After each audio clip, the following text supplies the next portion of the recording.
His Excellency, George Weah, President of Liberia.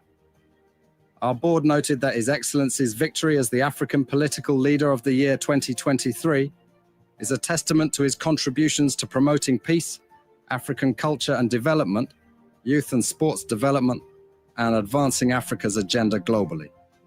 It is also a recognition of his critical role in the infrastructural and socio-economic development of his country as well as his people-friendly policies. He has continued to advocate for peace and free and fair elections in the ECOWAS sub-region, and this was demonstrated by a show of statesmanship and iconic posturing by accepting electoral loss and congratulating the winner. While he arguably had options as a sitting president, he chose the path of honor, peace, and the defense of democracy.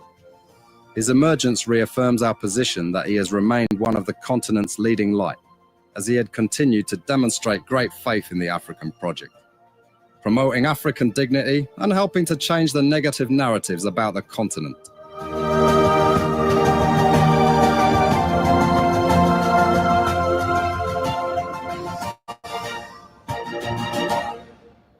Because journalists today, we are citizens, ordinary citizens, ourselves. If there is no way that our country is safe, we cannot practice in our respective professions. When we are at war, pastors will not be respected to go to church to preach. When we are at war, medical doctors will not be able to go to hospitals except on a coercion or sanitary condition. When we are at war, lawyers will not be able to go to court to practice.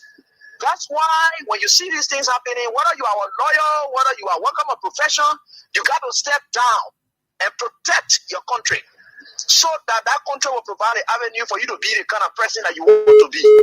And that's where we are now. What happened yesterday was wrong. It's still wrong. And no matter what it is wrong. We are seeing things happening in this country, and people are now seeing it as being right because their SAR is there. And these are things that we got to be stand up. To be a patriot, you have to stand first on the side of the law, because the politicians will go away. The regime will pass away, but your country will stay. The law will stay. Your patriotism vow will continue to stay on. What happened? And what do you know about the story concerning your missing brother? This is what happened. Is somebody that suffered from cancer, so he's also patient. On New Year Day, he got sick and he went to the shop where our father brother medication when the country hurts. While he left his car and go on motorbike, he was there for a period of time till community dweller called him and said, "Oh, Chief, you are not here, and security are in the yard here." So where does he live? Where does he live? Live Pico Beach here. He got a friend. The first thing he called the boss man. He said, "Well, why will the police go after you if they have issue with you? I think they should be calling me." So he got a friend. He left the sick and went to the boss place. So after a while, or him again got there, and he understand that police were coming, and he left. Let me tell you something. Your boss man, you can't fight government. You can never fight government. One man can fight government. So we'll do about anything. Then he said, we'll get calling, we'll do the whole thing about that fire bin. Chief, all the ways, I'm not nothing but fire bin. I'm not nothing but fire business. Not knowing, they had 3 other persons that they carry to that place there for I think 2-3 days. They formed their statement that entitled me to say, I call the people for them to meet to the bossman house from CDC headquarters. So, before we call the play, they say, they play on me on the play recording. I said, but if you're calling your play here too, they far from that fire incident. If you're calling your play here too, and you're recording, you call your. I said, it was a very project that I brought my friends from the approach of records. So, maintaining people, the security, they all approach. I said, the security, they start starting me. He started hitting me. And then you talk, got it. That's when the man started hitting me. He beat me for almost 5 minutes. Then he said, they're recording you there, so when I met her, I said the problem here, all the men is they're my co-workers. You know, people are maintaining me in that place. The police may burn up on the case. The police did not do well. Send the Eastern and the North police are being on the ground. That money, if I were the police director and the fire outbreak, I will barricade the entire place. Even cold water seller inside, I will arrest them and march everybody to the police station, police headquarters. and confront every single person, that including the police that are there, this private security that are there, the workers are there, and everybody. Then I launched search in the entire building. We have sufficient evidence to call the act at the Capitol an act of arson. As part of our investigative analysis, the electrical system at the Capitol building was duly assessed, and it has an automatic circuit breaker that should trip internally when there is a major short in the building that could lead to fire. Up to the time that the building was powered into the building, which is an indicator that it could not have been a short that caused that particular fire. We also observed from the investigation that the smoke from the fire is consistent with that of an accelerant, a heavy, thick black smoke that we also coming from the Capitol building on that day. The color of the flame of the fire as well is also consistent with that of an accelerant as well. We also observed as part of the investigation that the fire with electric, if it was an electrical fire, it would have a specific place that it would begin from.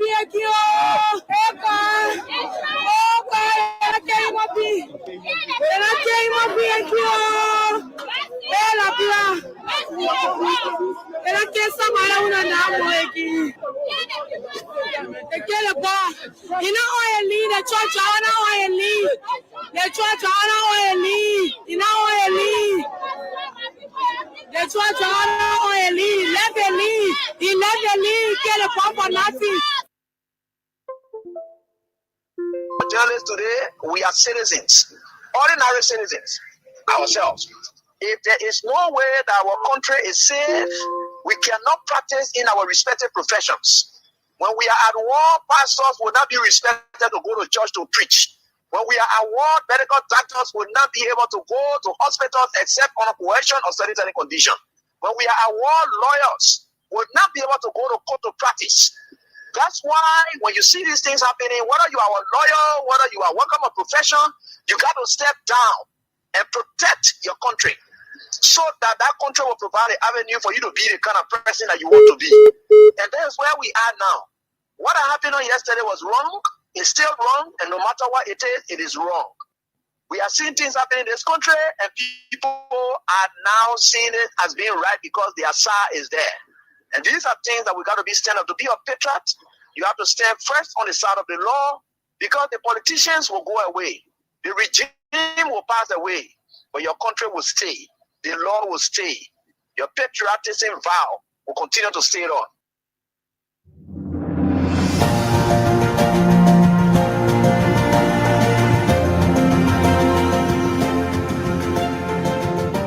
His Excellency, George Weah, President of Liberia. Our board noted that His Excellency's victory as the African Political Leader of the Year 2023 is a testament to his contributions to promoting peace, African culture and development, youth and sports development, and advancing Africa's agenda globally. It is also a recognition of his critical role in the infrastructural and socio-economic development of his country, as well as his people-friendly policies.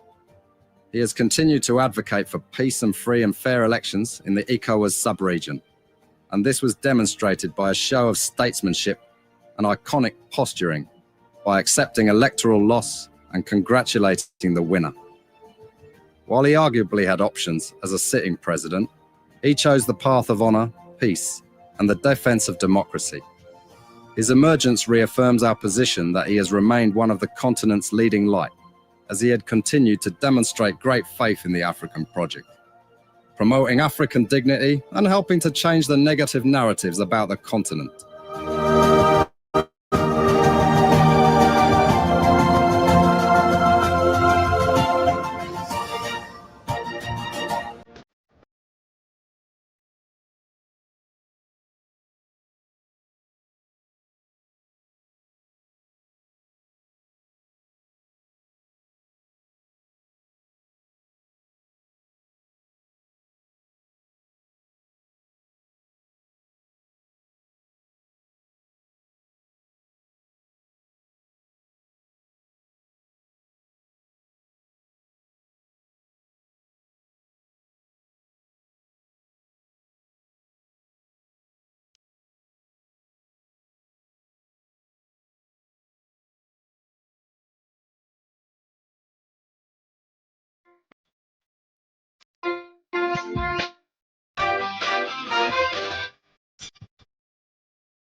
Let me say good afternoon.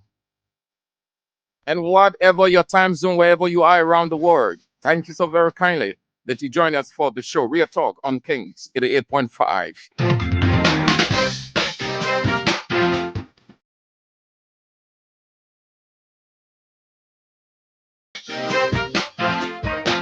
It's another day to talk about the issues, to analyze as we fetch them, just oppose and place them before you. It's all because you are the ultimate judge. We are your messengers.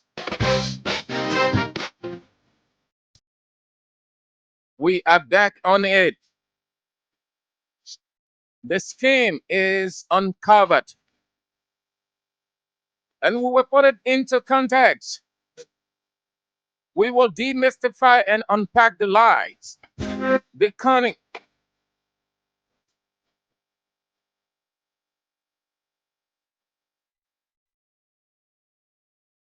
At Kings FM, we don't go for personality, we go for the issues. And when we're done with the analysis, it hurt them to the core. But they can do nothing but to accept because this country is ours and we have the ultimate responsibility to make it better. My name is Sam Andrews. Let's have a wonderful time together.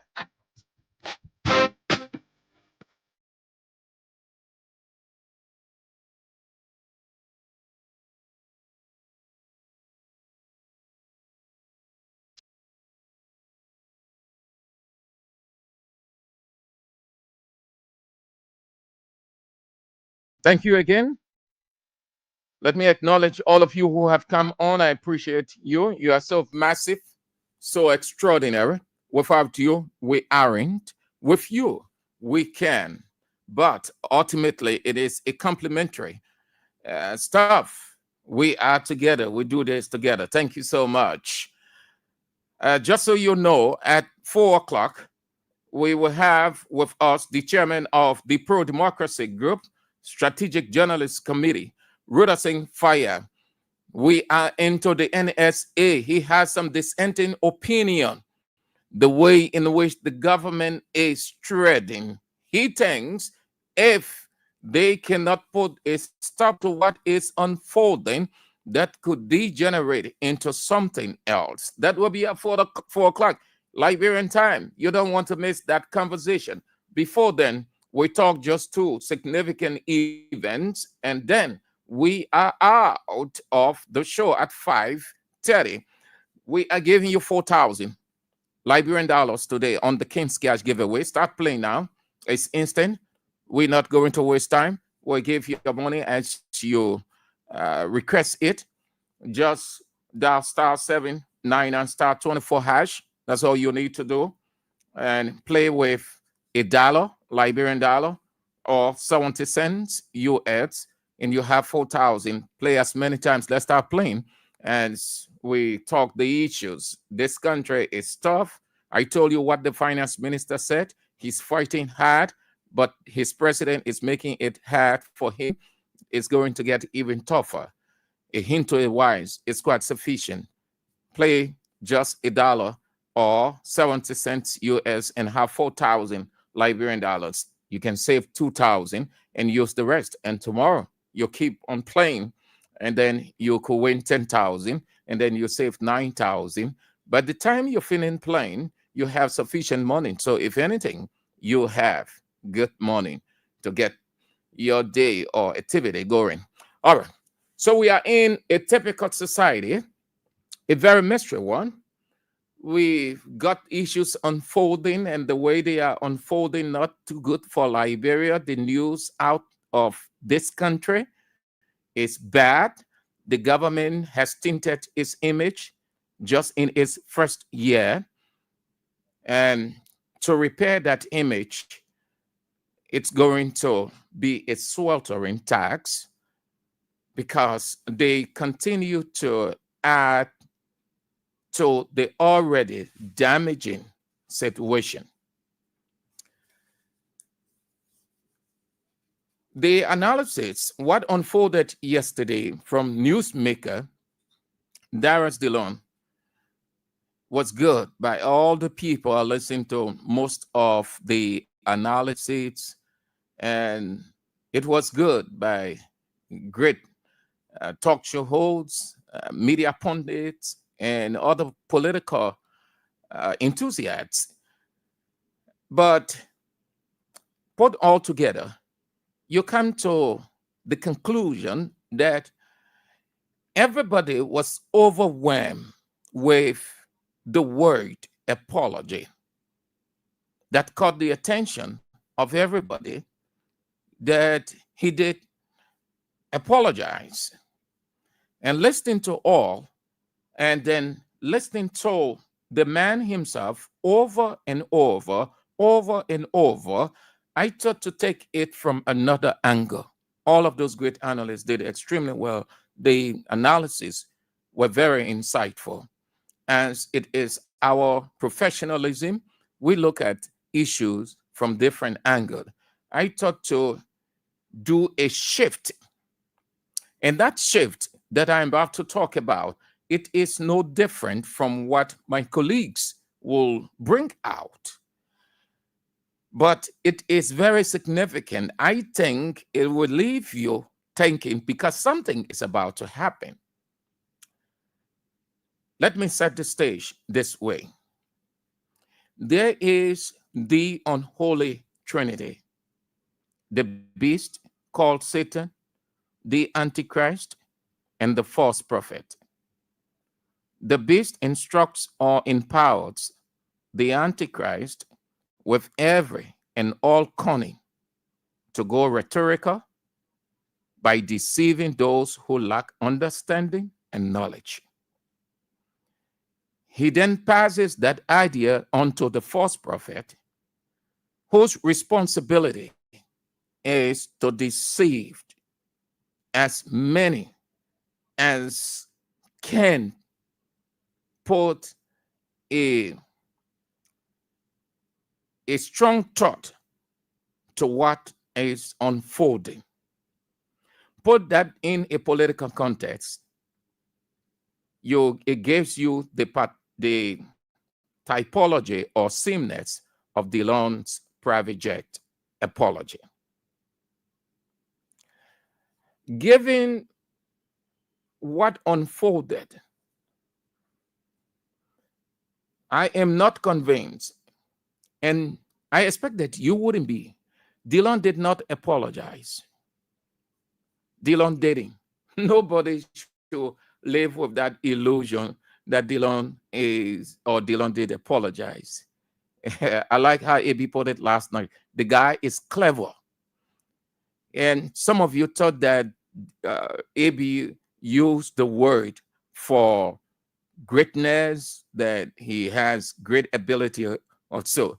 But it was used in the context of professionalism. That means the person knows how to get their ideas across in a more flattery and cunning way. That's what professionalism is. It takes the mind. What Dillon did on yesterday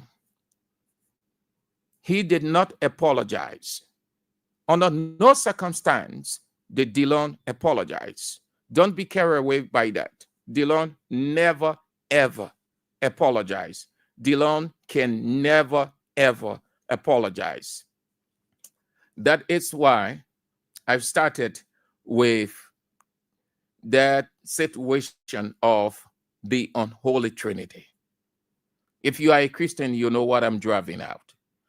So here is it.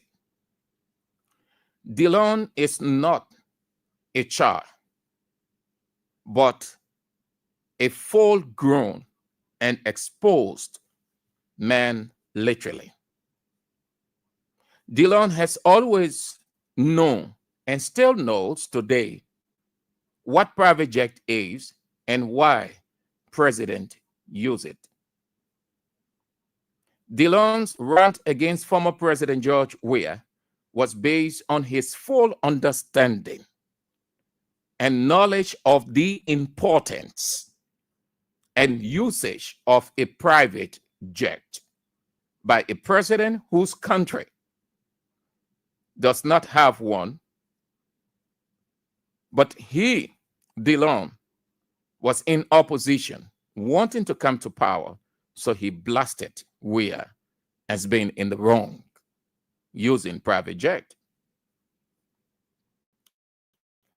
Dillon's rant and not apology was just a rhetorical cunning, like the devil will pass on his idea to the Antichrist, and the Antichrist will pass that idea on to the false prophet, and the false prophet will then move to test the water or the people's reaction in their unholy trinity or their game.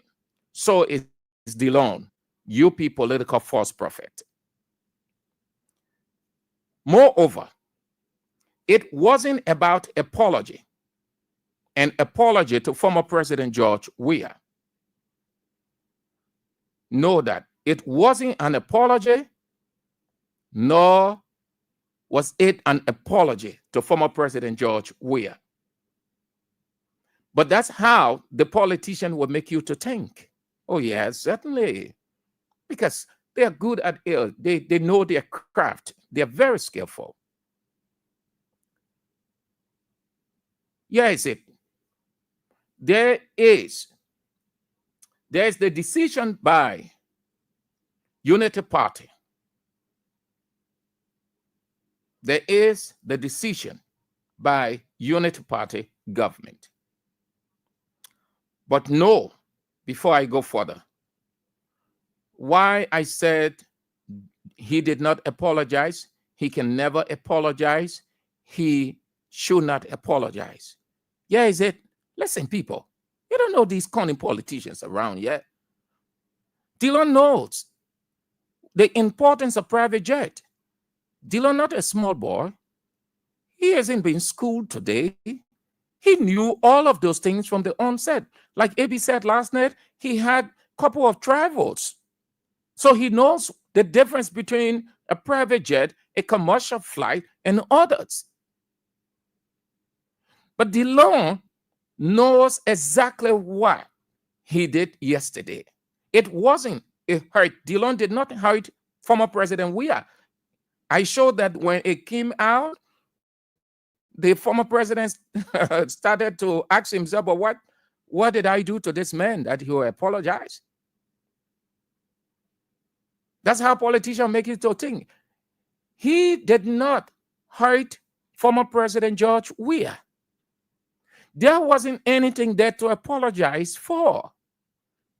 You apologize to a person when you have hurt the person personnel, when you have caused an injury, when you have you cause so much injury to the person's reputation or the person himself, and then you realize you're wrong and you come out with the remorse and you make amends with the person.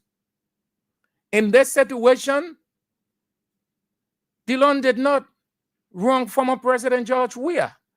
It was his right then as it is his right today. Why did he go on the air? Because it is his right. Why did he decide to come out to speak? Because it is his right. Did anybody coerce him? Did anybody pay him? Certainly not. Not at all. Nobody paid him.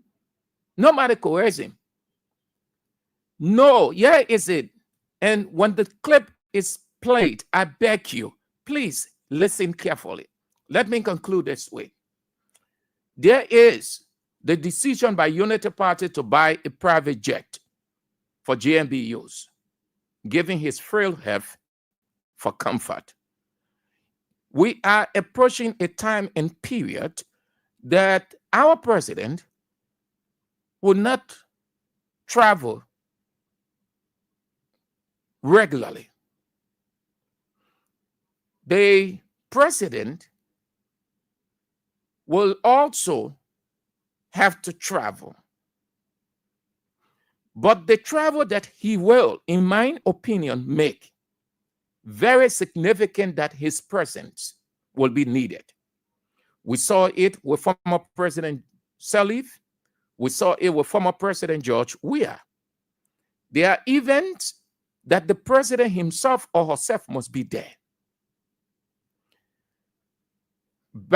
Go back into history when Ellen was moving here and there. What was the argument? Ellen was living in the air. Fast forward. Former President Weah is moving here and there. The argument was that Weah was abandoning the country. He was moving from one country to another. He lacks leadership. The man about the job. And this private jet was the first thing. I will bring that. It's available. So there are certain gatherings. You go up, you come down, Mr. President has to be there.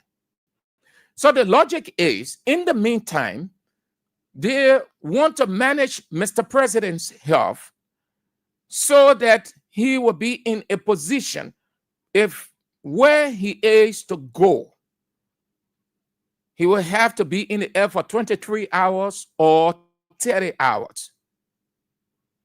All around the world, people do that. The last time I shared with you the decision that the Brazilian government took, the medical people advised Lula da Silva to stop traveling. And what reason did they give? Because of his health. That it wasn't right for him, his health, to stay in the air for 23 hours, for 15 hours, for 30 hours, because he has aged. And they explain all of those reasons, apart from what I've just talked about. Our president isn't an exception. Our president is not a robber. He's not a predator. He's not Mercury. He's human like us. We have to manage his health just as they told us to manage our expectation. So the game plan, it is a game plan here. In the unholy trinity, there are three. And the man who executes all of the plan for the beast that passes the information on to the Antichrist is the false prophet. The false prophet is the one who goes ahead. So in this situation, Dillon is the political false prophet. What you saw yesterday was, let's test the water. There is the decision by Unity Party to buy a private jet for GMB use, giving his frail health for comfort.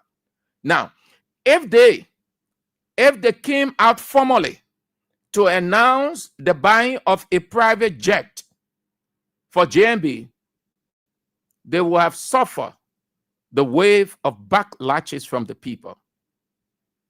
So they send the political false prophet to come ahead in disguise of apologizing to a man whom he did not wrong to test the water. you know these politicians. You were listening to the clip carefully. So Dillon had never intended to apologize. Look at the period. Look at the time interval. How long did Dillon stay? When did President Weah leave? 2023. How long Bouaga stay? 11 months, 2 weeks. All those times, Dillon did not know that he wronged Weah. But you know why he didn't? Because he felt he didn't wrong Weah. Consciously, Dillon will tell you he was expressing his opinion, and truly he expressed his opinion as everyone is entitled to. Everyone is entitled to critique the government. When they were in opposition, their responsibility was to critique the government. Just as the opposition today is responsibility is to critique the government. And the Constitution provides for that. So you can't say that Dillon apologized. No, Dillon never intended to apologize. He did not hurt anybody. It was his right then and now to vent out his rhetoric as provided by the Constitution of our country. He did not hurt former President Weah. How did he hurt former President Weah that he had to come out with apology? He didn't. He only exposed the cunning, the plan of the unholy political trinity. Now, with that said, time is of the essence. Listen to the senator and listen carefully. You will hear the confirmation for the compelling need for a private jet now. He did not say later. He said now. Why? Who is in charge now? Joseph Yeman Boakai. Could he have said this years back? No. Why is he saying it now? Because they want it now. Why? Now, because it is their regime. Listen carefully to the senator.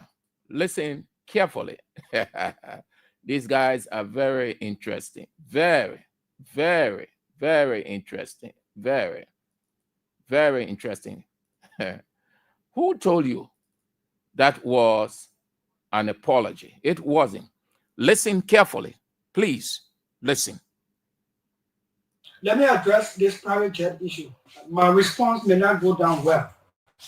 As Dara, who campaigned against private jet, use of private jet against President Weah, I want to publicly apologize to President Weah because we did not understand the constraints and the reasons and the justification for using private jet by the President of Liberia. We condemn it. Now, both say, don't apologize. Lord, let me tell you, this country, they say when you wrong, play traffic and say you're not wrong. They can respect you, they can only follow the year. Look, let me tell you something. In good conscience, it's good to admit that you're wrong so that you can correct the wrong.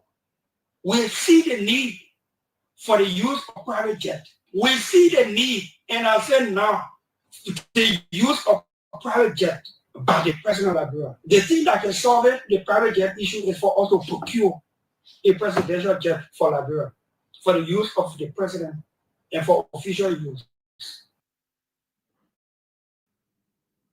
What more can I say? Did you understood him, right? He used the word now, procure for the president. Does that in any way say to you it is an apology? We have to understand what apology is. You apologize when you hurt somebody, when you injure a person. The law, the plan, it was discussed. They want to procure a private jet. To procure means to buy. And the time to get that is now. And what money would they use? Your money. The taxes that you pay. So he knew that using a private jet, and I'm not going to explain the necessity or all those things, the security implication, because AB took time, I think 3 weeks ago, to explain all why it is necessary for a president to use private jet. So if you weren't following, then you continue to follow, face the issues to get more insightful explanation on some of these things. It wasn't It wasn't right then, but he knew that it was necessary. But because they were in opposition, so it wasn't. So they saw it as an opportunity to come against, to sway the people against Weah usage of the private jet. Now today, you hear him say, there is a need. There's a need to get a jet for the president. And no better time to do it than now. So how does that constitute an apology to former President George Weah? How did he hurt former President Weah? No, he didn't. I don't think the former president will even see that as an apology. I showed that when he heard it, he was asking himself, well, what did I do to DeLon, or what did DeLon do to me that he rendering apology? DeLon expressed his opinion under the law. It is everybody's right to critique. Critique means to share your opinion. Opinion it's not an injury. Like right now, I am sharing my opinion. I am critiquing DeLon's position. How does it harm his person that I will need to apologize to him? No. So he expressed his opinion then as guarantee under the law, and he expressed his opinion now as guarantee under the law. So he cannot use the former president as the trump card to give a justification for now. That whole thing he needed to have taken former President Weah off. But that's how politicians will behave. They will always want to use somebody as a trump card. And that's mentally reckless. That's being mentally reckless. Just say, sorry, these things happen. Just say, we as Unity Party, given the condition of our president, we have decided to procure or to buy a private jet for him. And that will be beneficial to the country. It will become the country's property. After after Buakai, the next president will use it. We'll talk about the financial aspect, but this is what I thought to share with you. DeLon lied. DeLon went with his cunning, just as the unholy Trinity. They sent DeLon ahead. They sent DeLon ahead to test the water. A cunning person devises an idea and knows how to send it across, that if you are not discerning enough, he or she bullets you. And you just accept, yeah, the man apologized. The man apologized to the former president. How did he hear it? He did not hear former President Weah. Call former President Weah now. If he answer you and you throw that to him, he will throw the question back to you. What did I do to DeLon that DeLon will apologize to me? How did I hurt DeLon? You talk about the private jet, DeLon expressed his opinion under the law.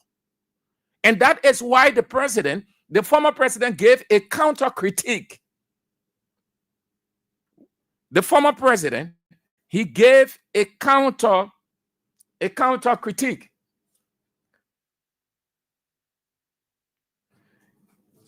He did give a counter critique to the noise that came out. DeLon was part of that noise. DeLon even went to say former President Weah has 2 memory megabytes. And 2 memory megabytes equate to fill.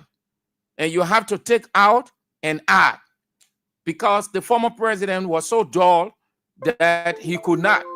All of those things. Listen, I think Senator DeLon needed to have gone the other way around, that people would see and say, yes, he trying to settle his political difference. He tried to settle his political difference with the president. You know, people can understand that some way, somehow. But to use this as the apology, no. Unity Party wants to procure. Listen to him again. Then we'll bring the former president and then we move to something else. At 4 o'clock, Rhoderson Fayiah is in. Let me address this private jet issue. My response may not go down well. As Darius Dillon, who campaigned against private jet, use of private jet against President Weah, I want to publicly apologize to President Weah because we did not understand the constraints and the reasons and the justification for using private jet by the President of Liberia. We condemn it.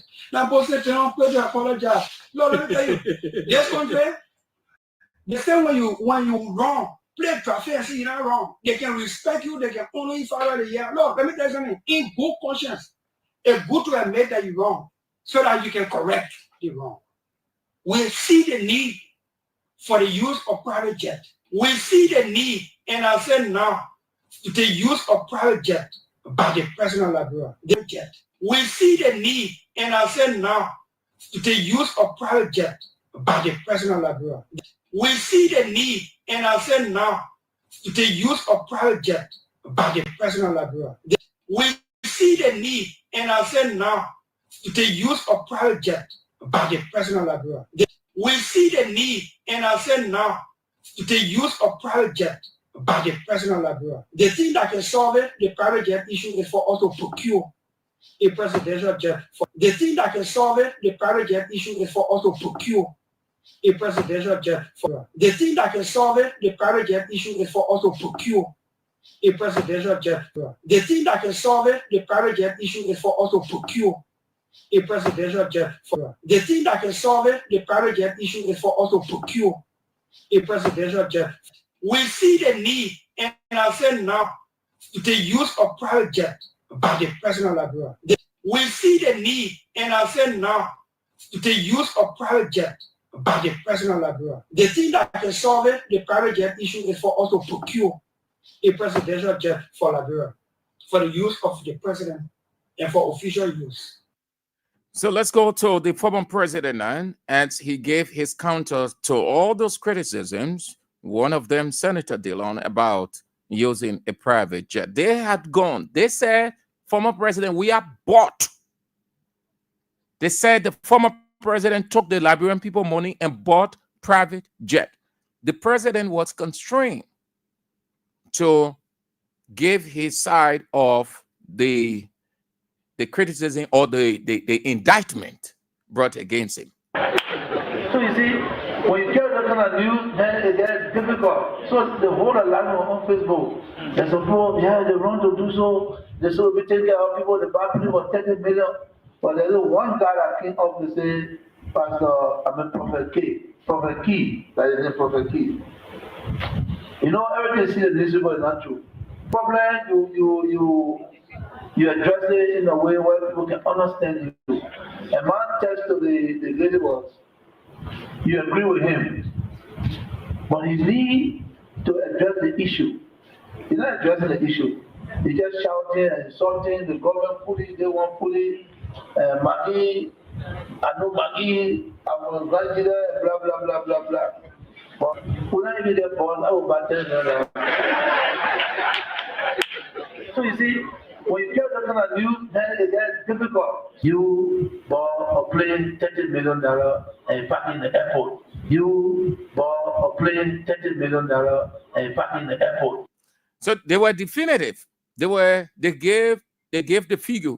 They said the former president took the country money, $30 million, bought the jet plane, and it was parked at the airport. 30 million.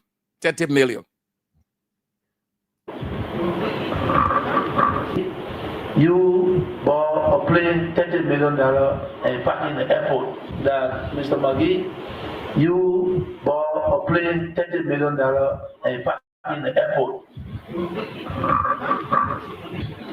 When I be there, born, I will battle them.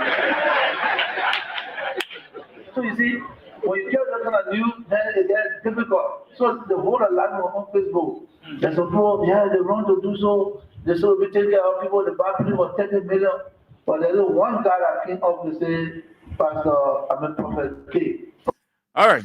So that's the president's reaction. You hear more of that. that will be doing. I just thought to share that with you to tell you that's the main reason he went out, and you will hear more of that. So it is not a secret any longer. Unity Party has decided now to buy a private jet for President Joseph Yeman Boakai. Let's move as quickly as we can. Very shortly, the guest is in. Let's start this pointer, and then we move on. Hope that you are playing the King's Cash giveaway. Play with just $1 Liberian dollar or 70 cents US. Dial star 799 star 24 hatch, and you'll win for yourself 4,000. We're giving out 4,000 Liberian dollars today, from 3,000 to 4,000. Who knows? It could go beyond 4,000. At first, we're giving you 3,000. Now we have added 1,000. That is 4,000. So $1 will give you 4,000 or $3,900. So you see, so much profit. So play as many times as you can. All right, let's move on to the next issue. Then we'll open the line. By then, the guests will be in. We talk, and then we are out. So the police, we told you that the police director, the conference he gave was one that was just planned to incriminate a certain people. That the blunder from the onset refused to cordon off the crime scene or suspected crime scene, allow people to move in and out, allow the lawmakers to go to work. They have in session, especially the Senate and the other side of the place, chairs taken from the place. The next morning, the speaker office broken into wire cut, no electricity, but electricity on the other floor. Now, when the police director was giving that news conference, I wonder if that place, how fire you, somebody will set that place ablaze, everything burn. But then on certain floors, you have current. People go there the next day, they bust door, they leave the hammer there, wire cuts from the speaker floor, and then the other floors have current. Experts we've spoken to off air, they told us that is not possible. Something must have wrong with that investigation. Something must have gone wrong, rather. So they try to link up. They try to link certain people to it. They indicted before they could start the investigation. They indicted based on hearsay. People started to say Representative Francis Afoko said he would burn session. So the police took that as evidence. Somebody told them, the speaker wrote on his Facebook page, Alamo. And why did he take it down so quickly? So the police took that now.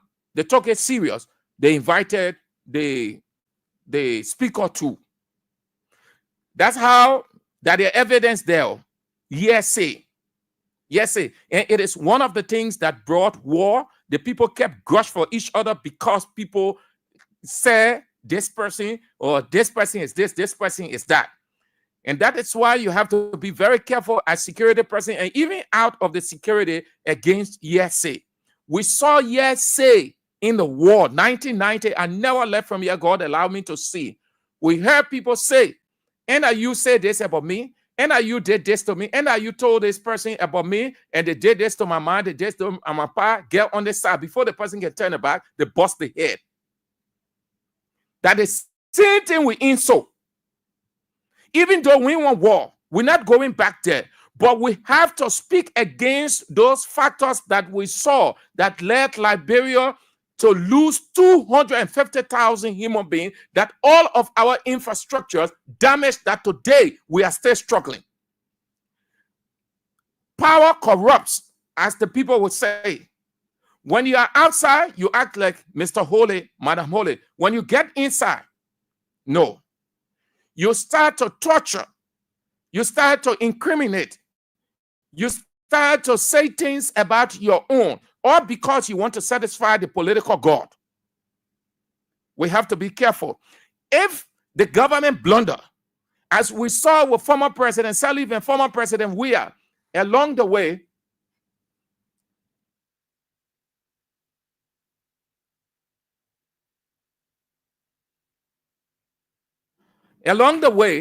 they admitted that the government faltered. They took responsibility for that. I can give you two instances of former President Weah and former President Salif. They took responsibility of the blunder. You know why? Because they felt that it was not necessary to incriminate people when the government itself blunder. The December 18 fire incident, honestly, the government blunder. What would it take the government to say is negligence on our part? We have police there. They did not man the place properly. We don't think somebody must have gone in to do anything. We take full responsibility. Why would it take you? People would see it as being professional, and they would credit the police as being professional. They would credit the police as being very professional, but nothing of such. The police refused to cordon off the place, which was a suspected crime scene or a crime scene. They allowed people to move in and out, in and out. People started, they resumed their normal work activities. They resumed their normal work. Then they started hearing that, oh, the speaker wrote on his Facebook page, Alamo, and he meant fire. He meant war. If that wasn't true, why would he take it down in no time? Why didn't he keep it there? Representative Prince Afoko said he will burn down the session. So based on that, the police moved to refer to them as persons of interest. Now, along the way, former president, the current president, did all he could to have the speaker off. Every plan failed. So the last one now is let's intimidate people around him. So they caught Thomas Andrej, and according to him, I think he's due in court today. So he came out for treatment because it was obvious. It became obvious that his health had deteriorated. According to him, he was tortured badly by NSA agent. They told him to implicate the Speaker Fonati Kofa, Representatives Francis Afoko, Dixon Sibo, CDC Party Chairman Janga Kowo, and others on the Capitol building fire. According to him, they also threatened to sodomize him if he didn't lie on these people. Sodomize means to do something to you from the back. According to Thomas, also, as AB was released last night on the show, they told him they would dump him in the pool of snakes to eat him up if he didn't lie on those guys. And according to him, they told him to make a statement that he should write. So once he wrote anything over there, it becomes binding. Well, I may be wrong, maybe then the legal people, but he insisted that he wasn't writing. And his little understanding of the law led him not to agree. But they insisted that if he can lie on these people, that they know about the fire, they set it up to burn the Capitol building, they will put him in the den of snakes. So we've come to know now that NSA, he said the basement, they took him into the basement. They were torturing him from 9 to 3. And they told him that if he can't say anything against those guys, they'll put him in a snake den. So we come to know now that NSA has a snake den. Listen to the man. It's not our making. He came from out of torture, and he explained. Let me tell you something. Your boss man, you can't fight government. You can never fight government. One man can fight government. So we'll do about anything. Then you say we do the whole thing about that fire being a chief. All the ways we are not nothing but fire business. I'm not nothing but fire business. Not knowing they had 3 other persons that they carry to that place there for I think 2-3 days. They formed a statement that entitled me to say I call the people for to meet to the Bosman house from CDC headquarters. So the first recording you play, they play on me on the play recording. I said, but recording you're playing here too. It's far from that fire incident. Recording you're playing here too at the recording, recording. I said it was a terrorist protest that I brought my friends from the across the records. So maintenance people, the security, they all I started doing the security, they start starting me. He started hitting me. And then you talk it. That's when the man started hitting me. He beat me for almost 5 minutes. Then he said, they're recording here, so when I met her, I think the problem here, all the men is they're my co-workers. You know, people are maintaining me in that place. You know, people are living in support bridge. The other guy you hear the recording there, he living in how they call the place there, over where they can come to my church and bring the money. I didn't know what it means. So I don't know if cover myself that he was bringing the men for the protest because we all bringing people for the protest. That I would if you got me confirm that money and come and pick up in that and the men go down the protest. I didn't go for protest. He say you lie. Start beating me. They beat me. Then the brother statement up. He said, you are now with Janako. So Janako. He said from CC Power Photo. If I said, we'll be calling on you, you are calling Janako. Say, you Janako, what is it, Cherry Power should meet your enforcement place. From there, you want to be available back to that. But the people that you call it, so I don't even know them.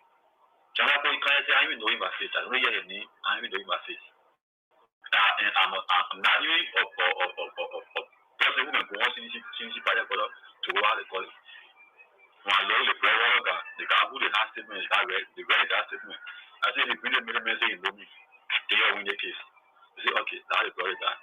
So then also from 11 to 3 o'clock, and now beat me the panic came in. If I the first minute they say they came down to the basement where they get on the ground place there. They will sort of mask me if I'm scared what they want, they will sort of mask me. I think people are like, you to look me now, but the first thing I wonder where I am. They say if that house where that snitch inside there. If you're not scared, what woman there will carry this thing and water. This thing will fuck with you there. I just begin laughing there. I said, people, I do nothing. I didn't care about us there. What they give me? Thomas Entridge, the man the police currently have, and he's been turned over to the court. They see him as suspect in connection to the burning of the Capitol building on December 18.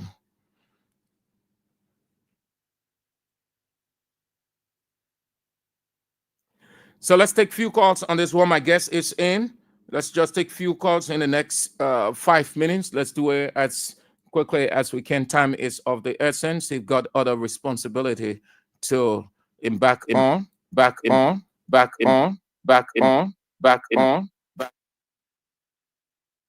Yes.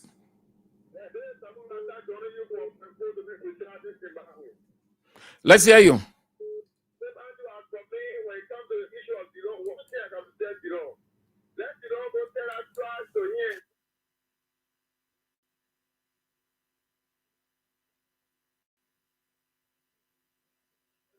All right. Thank you. Hello. Yeah. Sorry, you are not audible on the air. It's not coming up. Yes. Go ahead. I'm getting you loud. Yeah. The point. I come from Panama, Prashant, yeah. Like you said rightly, we need to have a check on this kind of behavior going back to the dark days. So we need to checkmate this government to do what is right, to govern well. So it is important you don't incriminate people with clean character. You say you have sufficient evidence in your press conference, let sufficient evidence be produced publicly. Let the public view it. You take the person to court. All right, sir. Tell the person the secret person that torture them. Thank you. Yeah. Hello. Hello? Hello. Yeah, how you doing? Yes, I'm fine. Let's hear you quick. Thank you. This is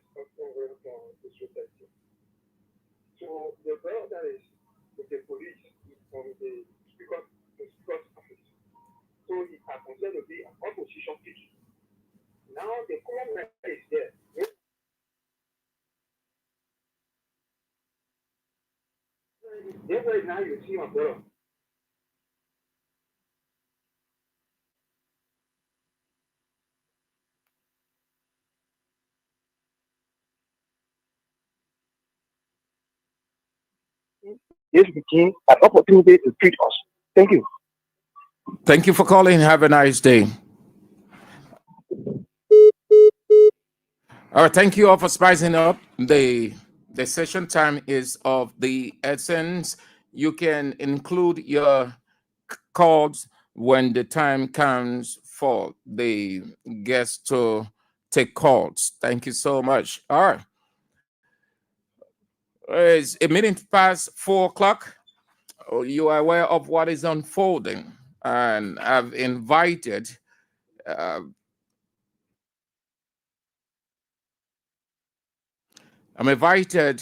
the man who manages one of the major sectors of the media landscape of Liberia. He is the chairman of the pro-democracy group called Strategic Journalist Committee, to look at it from that perspective. The House of Representatives burning and the investigation and indictment. He's no other person but Rhoda's Fire. Thank you ever so much for coming in. I appreciate it that you have accepted the invite, sir. Good afternoon. Good afternoon, Sam, and thank you for your invite. All right. How has it been over the time? It's okay. Liberia is a country with the new leadership that just took over about a year ago. And we think that it's not easy because people's expectations are very, very limited. They are not met and are not about to be met because of how the country is going at this present stage. How is it going? Sam, I think there are two confessions coming out. If you listen to Senator Darius Dillon, who was one of the key fighters when it comes to the rescue mission, who is behind the rescue mission, has the president is doing a true confession on stating that the honeymoon of the government is over. And I don't blame Senator Darius Dillon and others because they speak English according to their understanding.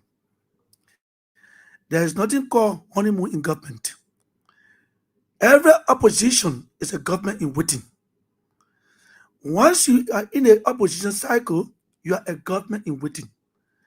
If you mean well for the country and you campaign on a clean and perfect platform, it means that you are ready at all times to take over the challenges of the country in which you campaign for. But you can't say honeymoon over. I'm disappointed with that statement because there is no honeymoon government. You were opposition for 6 years. You criticized the past government for 6 years. You told Liberian people you are coming to make a change, where you gave yourself a name, a rescue mission. And you have taken over, you're talking about honeymoon. Is that the honeymoon you came for? If you could have told Liberian people that when I win the elections, I will take 1 year for honeymoon, they wouldn't have voted for you. But you told them that immediately I take over, I will start work to make sure when this government fails, we'll go there and rescue you people. So that's what I'm saying. Where the country is going is very dangerous for us, because if the rescue mission, those that supposed to rescue this country, are confessing that you're on honeymoon for the first year, it means that we don't even know where we are as we speak, because work has not started yet. You're on honeymoon. So if you say honeymoon is over, it means that we have not started work yet. And where are we heading to? What is your assessment of the first 1 year? The first 1 year was a mess.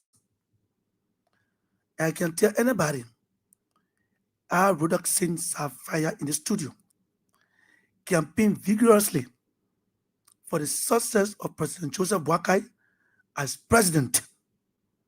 I was based in Foya district where I campaigned seriously because of the message and looking at President Joseph Boakai, his age of wisdom that you bring to the fore, his experience. But I am disappointed. I don't go into politics to vote for president for job, and I will not pretend to tell the government the reality and the facts because I don't know when last I took government job. And when we came from campaign and won the elections, I never ever put photo President Boakai House asking to give me a job. Well, we all voted for what? Liberia should be a country that is accessible for every Liberian. Where we go and we are free to associate, and our dreams and aspirations to stay in this country should be fruitful. Those that want a job, they got it, and they are there. We that didn't want job, we are on the bench, and we think that if Liberia is successful, our lives will become okay with our government jobs. If the society is free, stable, peaceful, no intimidation, nothing else, investors will be happy to come into this country. But the first year of President Joseph Boakai came with serious crisis. In a democratic process, we are told that after elections, there are reconciliations. Because during the elections, we were divided. Some insulted families because of political reasons. Some said a lot of things to people that were not happy. After the elections, your first 1 year is to bring everybody together as one family. But President Boakai's first 1 year is to create serious division again in the midst of another division by opening a serious fight that up to present is difficult to control. The first and foremost, when this government took over, what we preached against in the past, or which hunting Liberians who are in key positions, who are qualified, they repeated the same. Let's say, for example, you meet somebody working to a place. He's not properly placed. Can you place him properly? He's a Liberian. Let's forget about political different political affiliations. But he's a Liberian. He needs to take bread home for the family. But because he doesn't support you, so he have no right to work. And yeah, you criticized that in the past, for the past 6 years, and you're repeating the same. And you expect me to sit here and clap for you? What I condemn, I don't support it. Nowhere. So what's your grading? What percentage can you attach to Boakai's first year? I don't know what, but he didn't pass. He failed. And that point that is failed, he has it. Dismal failure. Dismal failure. You look at the speaker's situation at Capitol Hill. And I don't want Liberians to think that it's a mere politics. He initiated that. He masterminded He may not have initiated it. But as the father of the nation, when your children are fighting, it is a bound duty to stop them and make peace. Or else why, when the fight escalates, you also be involved as a father. Because when they kill one another, you take the blame also because you were looking at them fighting and you couldn't play a role as a father. The legislature, Speaker Furati Kofa won the elections in January.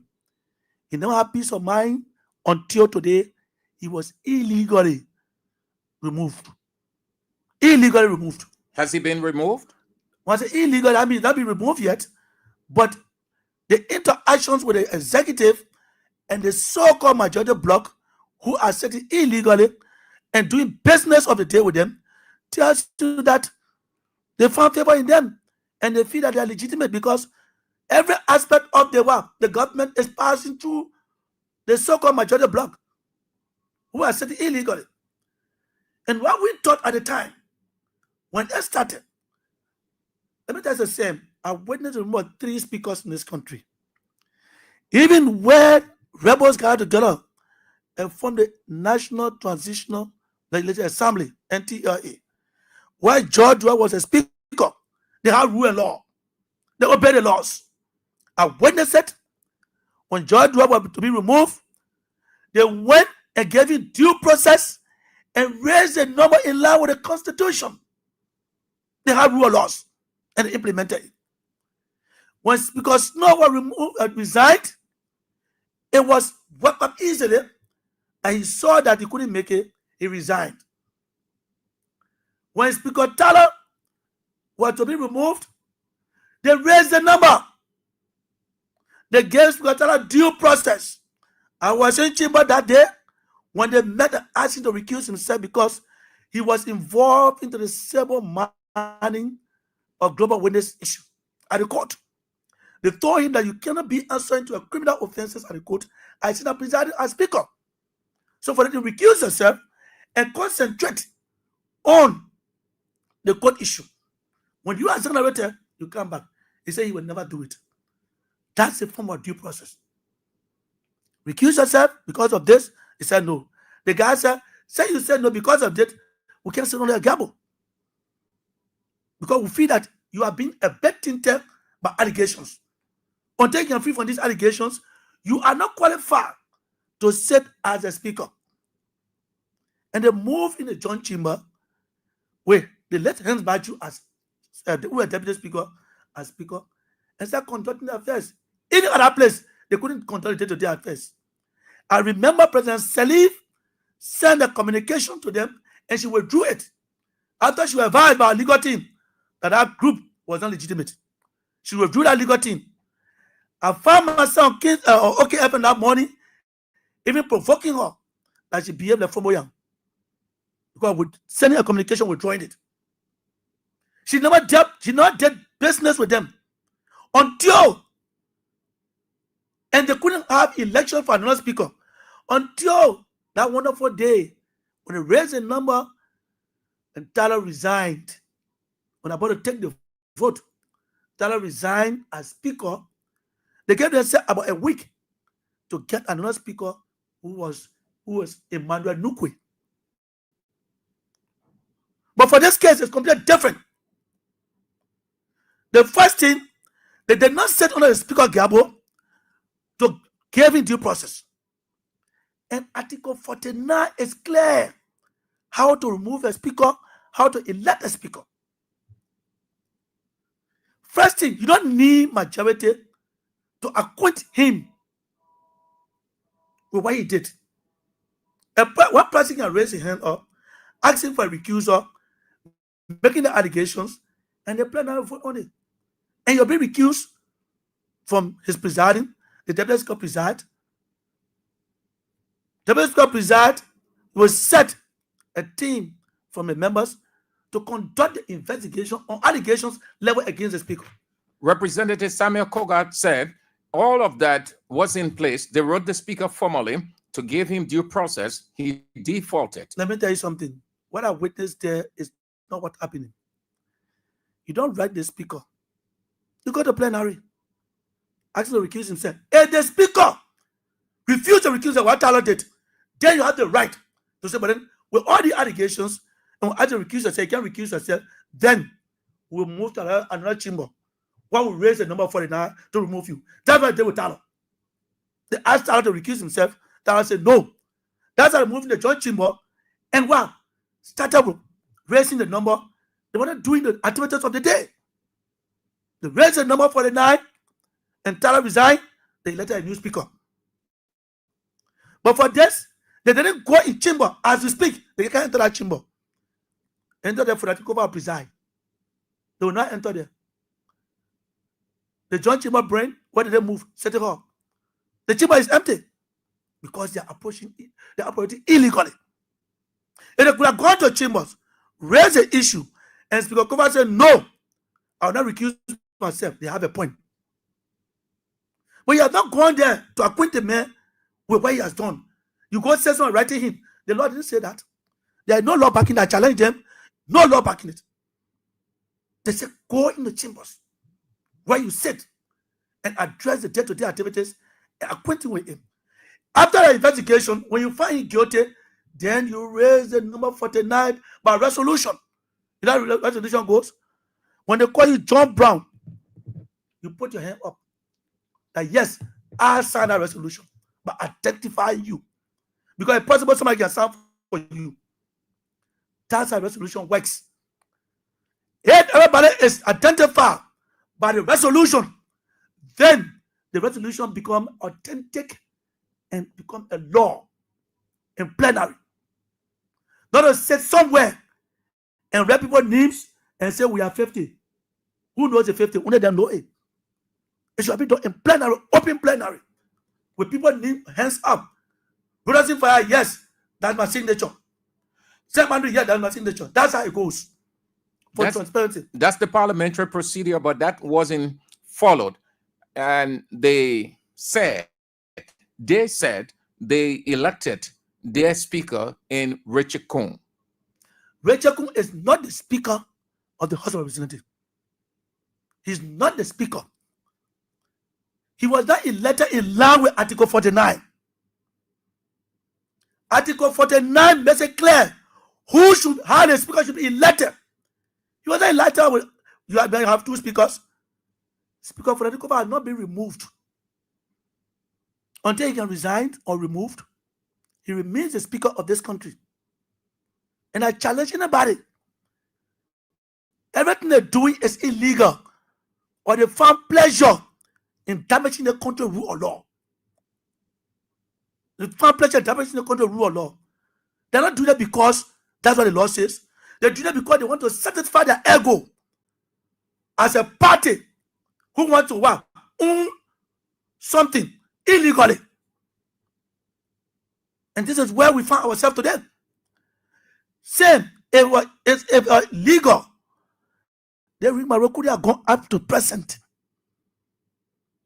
If you're legal, I told you, when there's 3 speakers removal, we didn't go far. Once they went through the process, they were finished. But because they refused to go through the process, they have found another destination towards section. With their interpretation, we are in the city. Why don't we have chamber? The chamber can even pay for you. Why you can go there if you are legal? The joint chamber got brain. Why you couldn't move your chamber? You refuse it because you know what is happening. Okay. So you're listening to Real Talk on Kings 88.5. With me, Sam Andrews. My guest is the chairman of the pro-democracy group Strategic Journalists Committee, rooted Fayiah.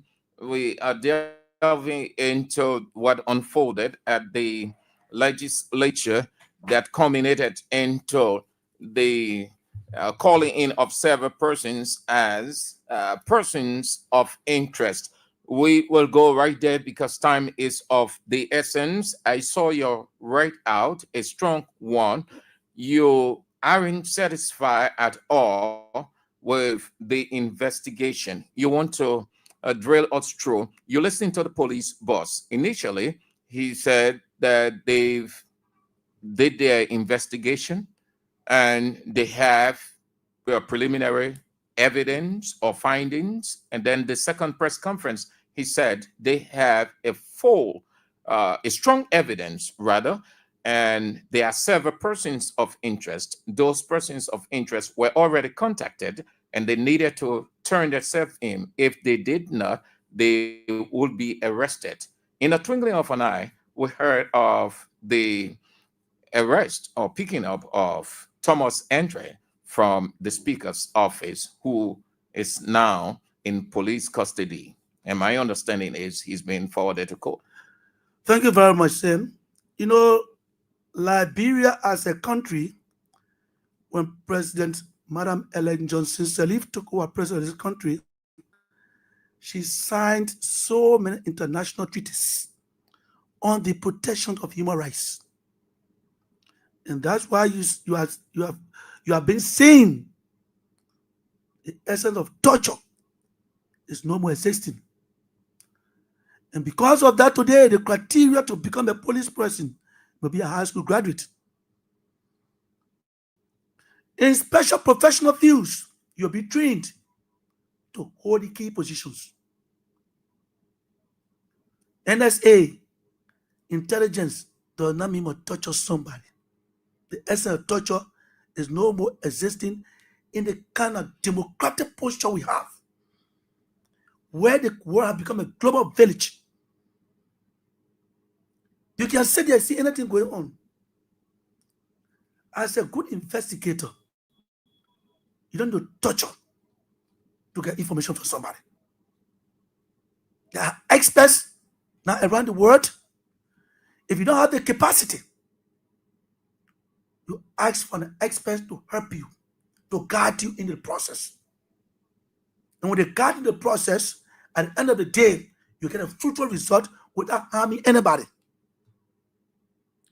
But it's unfortunate, this government has brought back Decree 88, where torture was the order of the day. It's contradictory to the statement of the police director. When you open the had a press conference, they have overwhelming evidence to prosecute the perpetrators. That tells the Liberian police that yes, the evidence are there, send them to court. You can't have evidence and the perpetrators there, and you go to torture them again to create evidence on their own. It is wrong. It is against our human rights.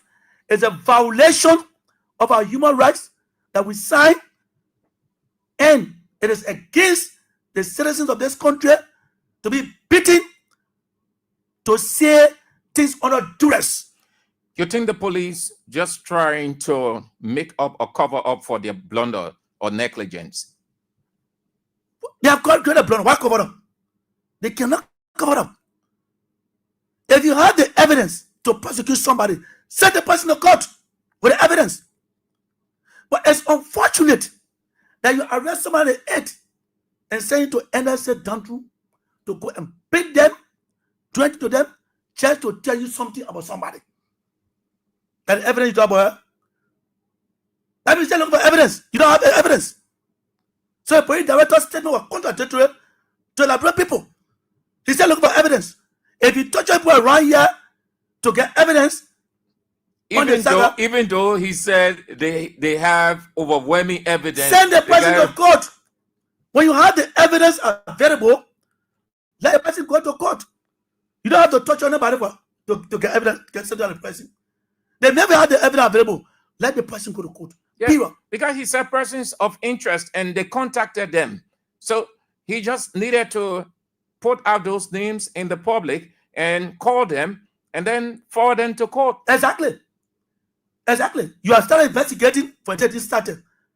With the recent press conference you had, all we thought that after investigations were established, the facts were evidence, proving evidence that the perpetrators did it and they will go to court. It's unfortunate. I see young people masquerading the Facebook page, supporting the idea and one investigation and one day we want that. Let me tell young people today, this country is ours. It's not for old people. It's ours. If we try to follow the wrong thing because of partisan fanatics, we'll destroy the country. If we don't stand for the truth, to tell our leaders who we have put there and what they are doing is wrong, we are destroying the country slowly with the young people. Because of what? You find job, they pay you peanuts. And you decide that job, you protect it at the detriment of the survival of this country. And this is where we are heading to. You will see people masquerading on their posts, saying what type of nonsense there. They write, they do, put in your shoe that your brother. Put in your shoe that your brother. When you tell the government that it's right, but because it's not your family, and because you think that you set up air condition, they pay you a little no a month every month, and you think that they are right to beat on other poor children, try to gather evidence, or to force them to implicate somebody, things that he doesn't know. is very, very detrimental to this country. And we, the young people, it's our challenge to stand up and defend this country, no matter the situation. Let's forget about what we receive. What we receive as our entitlement.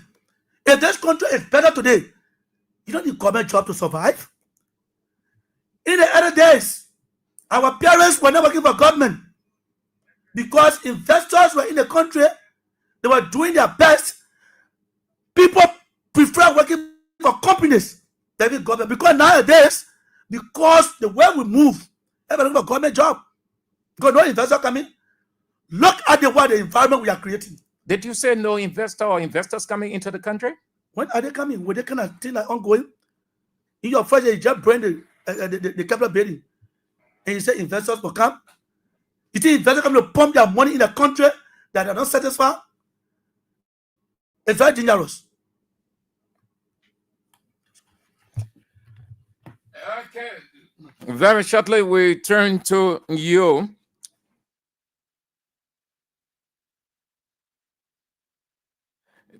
Very shortly, we turn to you to have your say once Fayiah has concluded his deliberation or his position. He has a dissenting opinion. When we conclude on the Capitol building issue, then we go to the next, and then we open the line. But before we get back to him, here is Thomas explaining how he was tortured. They threatened to sodomize him. They threatened to put him in the snake den. According to him, they have a place with big, large snakes. And if he didn't lie on the speaker, Representative Francis Foko, Representative Dixon Sibo, Janga Cole, and others, as knowing they are having connection to the burning of the Capitol building, they will put him in the snake den. That means there were just two persons will hold him and send him down, and the snakes will do whatever they can. Let's listen to him again, Rudderson. Let me tell you something. Your boss man, you can fight government. You can never fight government. One man can fight government. So we'll do about anything. Then you say we call him, we'll do the whole thing for that fire business chief. All the way, I'm not nothing but fire business. I'm not nothing but fire business. That knowing, they had three other persons that they carry to that place there for I think 2-3 days. They formed their statement that indicted me to say I call the people for them to meet to the bossman house from CDC headquarters. So before we call the play, they say they play on me on the play recording. I said, why are you calling your play here too? They far from that fire incident. Because your play here too at the recording, he called your. I said it was a terrorist protest that I brought my friends from the across of records. So maintenance people, the security, they all after the security, they start cutting me. He started hitting me. I mean, you talk it. That one is not start hitting me. He beat me for almost 5 minutes. Then he said, you're recording here, so I think the problem here, all the men is they're my co-workers. You know, people are maintaining me in that place. You know, people are living in support bridge. The other guy, you hear the recording there, he gave me how they got this here, over where they can come to my church, happening. I didn't know what it is. So I don't know if you cover myself that you are bringing a man in for the protest because we are bringing people for the protest.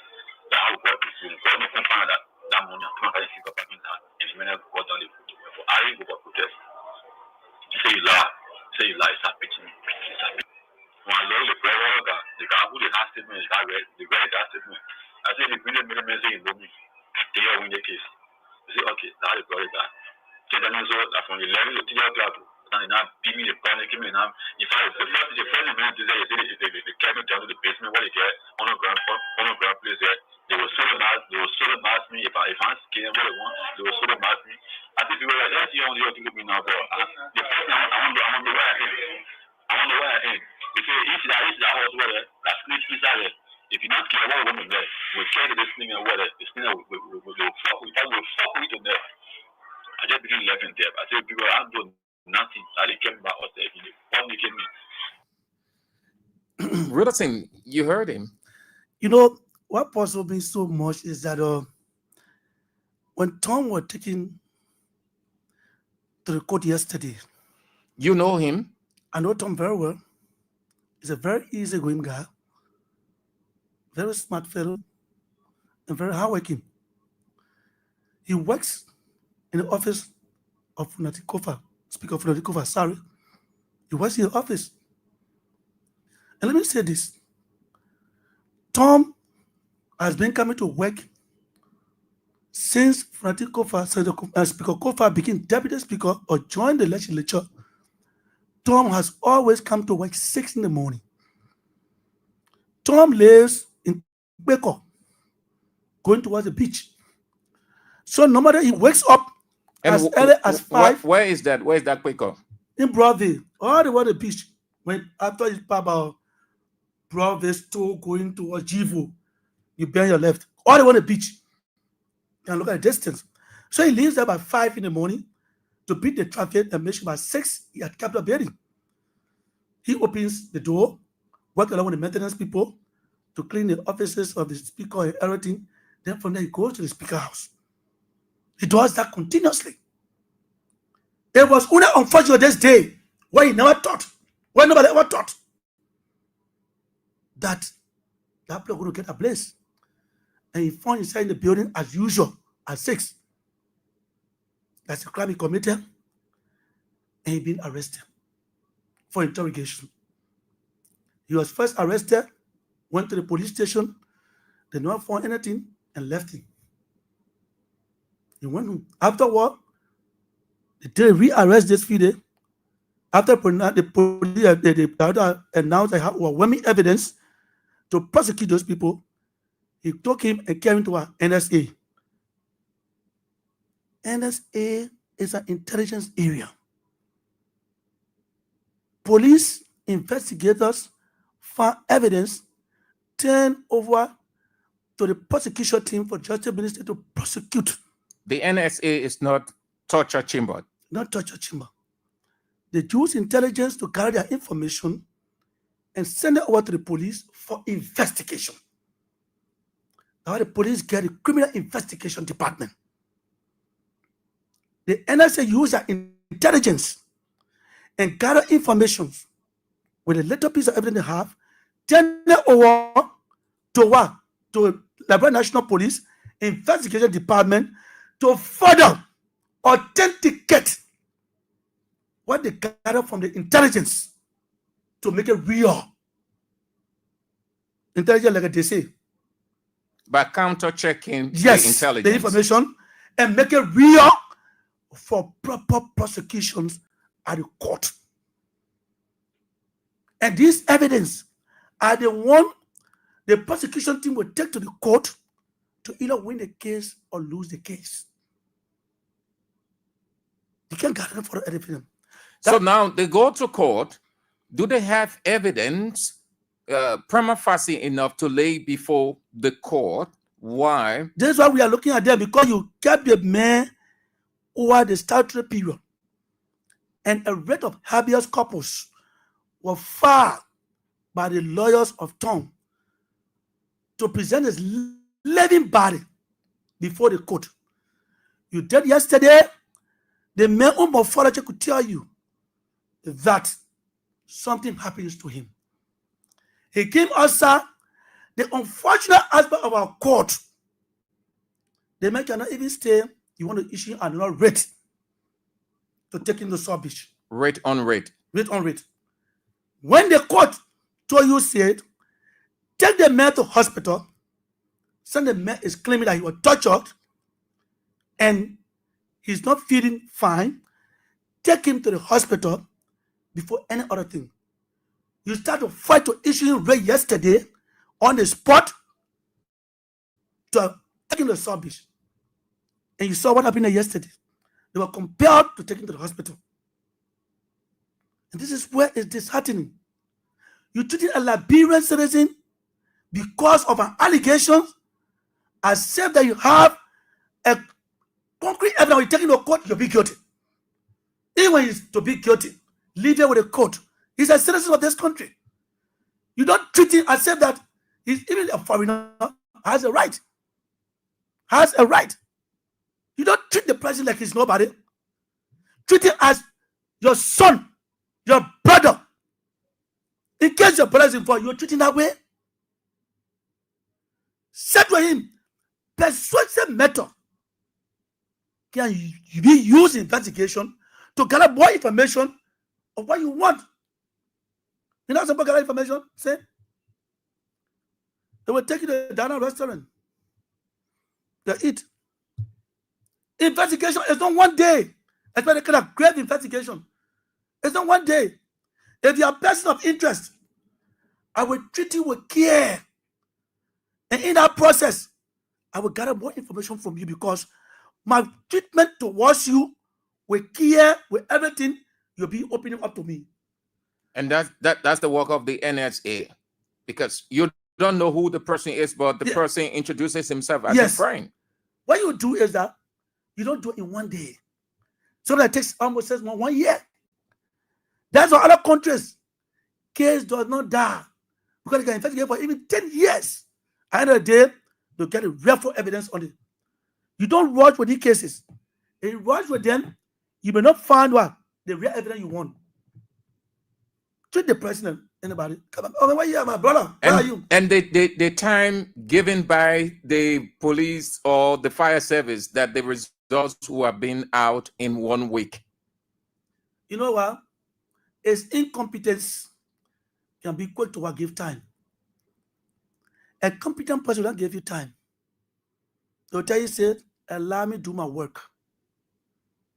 I'll not tell you say, tomorrow, I know it can be tomorrow. But if I don't know the job, especially when no assessment was done. If I know the job, I tell you tomorrow I'll get evidence. Because what? I want to satisfy my boss. And that's what many people are arguing. The fire service didn't do anything forensic on the scene. They put the fire off, called a news conference, and said the investigation will be done in a week. And that's the problem I have with them. The first and foremost, we don't know what we have fire expert at fire service. We don't even know what we have fire expert at fire service. And you give me a time of a week to investigate such a crime. They say a week. You know what I mean, a week? You think a week I not beating? Even a year is not even long. President Baga began President January. We finish 1 year now. We in 2nd year. What did we feel? Nothing. So give yourself indefinite time. Indefinite time. What the people want is that whatever evidence you bring forth should be authentic and to protect the country from further destruction. You know, you political means to investigate. Use professional means to investigate. That if you say John Brown is responsible, even when he goes to court, he will not be exonerated. Was the investigation political or had political sentiment? Most investigations in Liberia are very sentimental and political. And that's why when the case goes to court, the person wins the case. Because we don't take our own time to investigate. We want to satisfy our leaders and we rush into the investigation, telling them, we are getting evidence. At the end of the day, when we appear in court, it's a disaster. Then the victim of that particular crime has no justice. Because what? They never took their time to investigate perpetrators that have done that act, to have a tangible evidence to take to court. While they rush with it, at the end of the day, the killer or the doer of that act is gone free. Because sometimes procedural error, your charges, and the person that is victim of that circumstances have no justice in court because the government did not take due diligence in the investigation of establishing evidence to go to court. That's the problem we face. Why you think the quasi approach to the investigation? You think the plan is to fend off Speaker Kova with just a couple of days to the sonar? I may not say so because I don't know what is the plan. I may not say so. But all that left with Speaker Kova. If he doesn't resign, that's a problem on that day. Should he resign? Should he resign? If he resigns, then we don't know yet who will preside. Should he resign? Why he should resign? It left with him. He's a grown person. He's a lawyer. He's a politician. He has lived life. He was 60 years old. He knows the right and wrong. What if you were to sit with him on this issue? What would you have advised expressly to him? He's a politician. Asked not to resign. Let the law takes its course. Respecting the rule of law is cardinal in democracy. It's cardinal in democracy. When we decide to disrespect the rule of law, we are destroying the country. We are destroying the democracy we have built. The rule of law is very cardinal to the peace and democracy we protect. If the country becomes lawless, nobody sits anywhere. So lawlessness is not something someone can support. I will not tell you to resign. The rule of law brings itself. But everything is gone. Everything has gone against him now. He's on a sinking sand. Wouldn't it make sense to just let it go? It needs one person. You don't need majority to stand for something and straighten up something. If you check the history of Muhammad Gandhi, other people, then they stood alone. Nelson Mandela, then they stood alone. They never stood with majority. Today, this country has peace and they have changed. You don't need majority. You know, when you're standing for the truth, you stand alone. Many people will not stand with you because what? Now people say, oh, the judge say he has lost everything there. Now let just resign, lead the voting. Tomorrow, nobody can do say, oh, let lead the voting. Oh, let lead the voting. At the end of the day, it becomes a tradition. Then the constitutional aspect of that particular place is buried. But if somebody stands and says, this must be done, the next time, when no guy thinking of moving a speaker, you know what they'll do? They'll put all the consideration. I mean, what went through like family, we shouldn't take the actions. That did not destroy the country. So let me key enough to know what we're doing to remove the speaker. You know, it sets some pace of responsibility in removing somebody. It's not based on usual when you say people go once and just resign. It go first stand by the law. Tomorrow when they got removing speaker, you know what to do? They will consult that law. Then just go say one player not resign. Because what? This is a litmus test for them. That to remove a speaker, you don't just go sit as people and do it. The law is there. And the one is standing by that law. And the law is stands by, and the law gave you the ground. You don't need so many people to stand by something. If you check the great countries today, who are free from war, Ghana, John J. Rawlings, he stood alone. Today, where is the country? We go to Ghana to the boss of Ghana. Ghana to kind of like Brewer the Bafu. Today, we go to the boss of it. Because one person stood for something. For that, this standing for a rule of law, as an individual, nothing wrong with it. It will set a pace tomorrow that anybody want to remove a speaker, there are rules, there are laws protecting it, and you should go by that laws. Otherwise, you will face the same wrath you are facing one for that is there. And this will even send a message to who these speakers that want to remove, that they can take advantage of this situation of resigning, as other political people say. People say it's not a conclusive matter to the law. Sentiments can work. Oh, let me leave. The person 1 year again can go. They said that. Is that what the law says? And it hasn't helped Liberia. No. Always kept us back. And that's where we are today, because our job in this country is too much. Our laws are good, but they are not implemented to the fullest. The sentiments are implemented more than the laws. Because when 3 persons come to us, my man leader 10 years, when 3 persons tell me, I'll forget it. You get it clear? But the law is not applying the laws. If the laws could have been applied to the fullest, I would tell Liberia go forward. And that's why our politicians nowadays, they believe in more sentimental things than doing the right thing. If you see the president taking side with the majority bloc, because of sentiment, they told him, Mr. President, Liberia got to go on. Send the poor plenty, deal with them. But is he right under the law? No.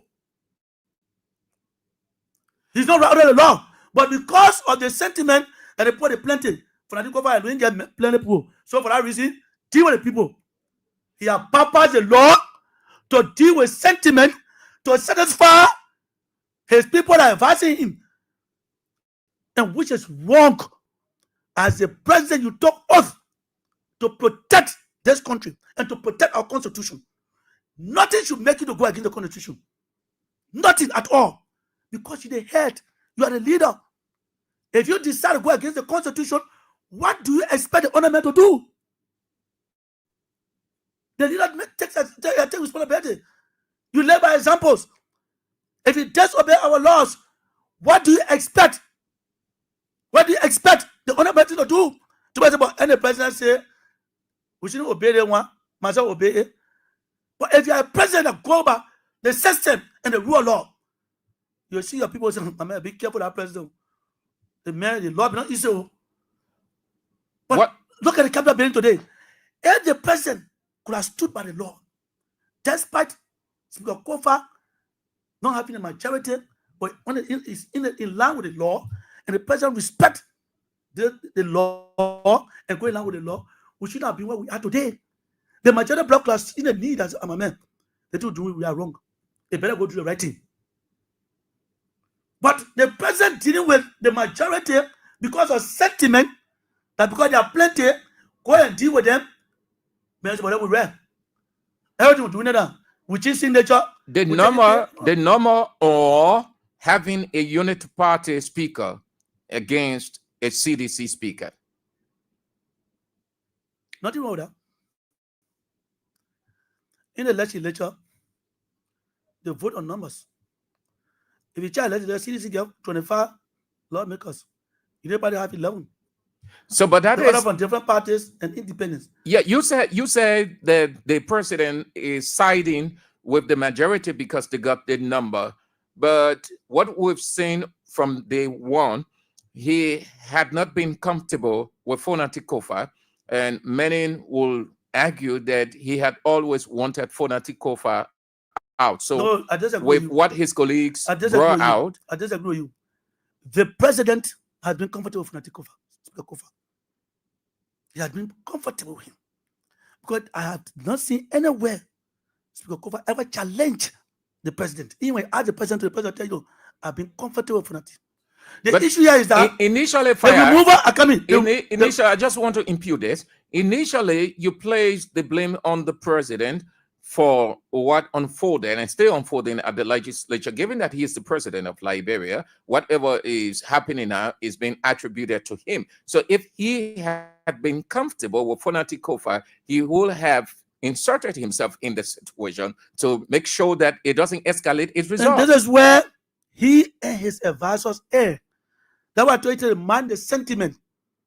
They told you, Mr. President, the poor plenty on the other side. If I don't get people. When you get in the budget or you do business with him, it will not work. So better you do it this way. It's not individual decision he took. It's not individual decision he took. But was it right? No. Does that mean not coming to Speaker Kofa? No. I will tell you clear. Speaker Kofa removal did not start from the Union Party. His own seditions started the removal. There are 25 lawmakers who are seditions. And over 15 of them are in the majority bloc. So was he protected by the party? No. No. The Union Party did not start the removal of Speaker Kofa. It's his own party. If your husband say you, they still not buy you. So that was clear. The only thing I'm saying here is that the president should have upheld the rule of law and continue to operate in line with the law. When it comes to the removal, it's not the president. It's the CDC as a party decide to remove their own speaker. And the United Party took advantage of their decision to remove their own speaker. Because you have 25 lawmakers who are sedition. 11 lawmakers who are United Party. There are 11 remove 25 presidents when they are together. How many presidents Speaker Kofa needs now to get quorum? He needs about 7. And you have what 15 seditions on the other side. So when you say that United Party remove the man, no. It's not United Party. We are only saying that the rule of law should have prevailed in the removal of Fonati Kofa. What do you make of the 28 guys from the speaker so-called minority bloc moving to the majority bloc? I don't know their intent or their motive, but the one that were calling names They call themselves as the legislative caucus of the rule of law. That's my first time hearing that name. Yeah, the first time I heard the block. These are strange names I just hearing. So they have an intent. Until them, we can observe them, what that name means. Because if that names go there, where they are now, they get majority block as a name. They get as a lawmakers for the rule, caucus for the rule of law. Yeah, rule of law, legislative caucus. Yes. So they all meet in one chamber. So they are divided right there. Two people are divided in up to two groups. Majority block, legislative caucus of the rule of law, they are all in one chamber. Let's see the intent of the other group I just enter. Because our group are all know that intent. So let's see the other intent. They just went there yesterday and they started. Let's know their way forward. Because when we coin names, does not mean they're going to join the people. But they are doing their legal right to perform their electoral duty to sit in plenary and then do their proper work. Before we open the line, you want to give your assessment. I need your assessment of the reportage from the media perspective about this whole House of Representative misunderstanding. Has it helped helped the country? Are we reporting from a nationalistic, patriotic perspective, or we go for sentiment? The media divided two sides. I see bulk of the professional journalists reporting on the side of rule of law. Even though the coin are fanatic journalists, they're giving them money. That's the normal thing. But journalists report the reality and the right thing. Journalists does not report sentiment. If the Constitution says this is wrong, journalists report that is wrong. No journalist report people that back Constitution and said illegally and say they are right. That's not journalism. You are turning right into right, try to satisfy your bosses or satisfy somebody. You call that journalism? No. The law didn't say that. I'm sitting here to tell you what the law says. Go over here and come back and tell me why I'm wrong. I said, journalism must be a man of research. I said, journalism must be bold to speak the truth. Fear nothing. The truth should be your guide. If we all bow down our heads, that because we supported Pastor Joseph Boakai as president, so must support the wrongs. Are we helping the country as journalists? No. Some of us just supported him clean. We went in the butchers. We did not come here to support him to praise, to sing praises for him when he's going wrong. We were putting on the spot as journalists. And Mr. President, the way you are proceeding is not what you told Liberian people. Checkmate him. He's a human being. He's not infallible. He needs somebody to tell him that you are doing the wrong thing. And that's how you grow in the dealership. But you continue praising him, even at the wrong level, you praising him. You're not realizing that you say, but everything that my people are satisfied. It did that you're not satisfied. But because you want to satisfy him, that's the wrong motive and that's the wrong thing. Because a job, some people can be coming every day. My man, slow down. You know that says here, baby, slow down. So if I speak the reality, when President Boakai said I will not speak to Reducing Fire because he spoke the truth, I don't think so. So when they say, when they tell you it's 6 years, what they are saying simply? Because as you slow down, I mean I was suffer for 6 years. And I don't know, I've never suffered any 12 years, I'm not working anywhere. And I live that year. I drove cars and I still driving car. So anyways, they slow down. And I think a good leader will like his critics constructively. I will not come and insult the president. Never. Even during my time with President Weah, I know instead of President Weah one day. But we point out your faults. That we're supposed to do. That's how we letter you. To know the reality, to know the truth. We are not insult you. No, you don't insult your leader. It's not right to insult your leader. But you can tell your leader the truth. But this is wrong, Mr. President. If we proceed this way, the country will not be the way we want it to be. This is our country. Mr. President, let all join together and protect the image of this country. We are not protecting the president. The president is a leader. He runs the agenda of the country.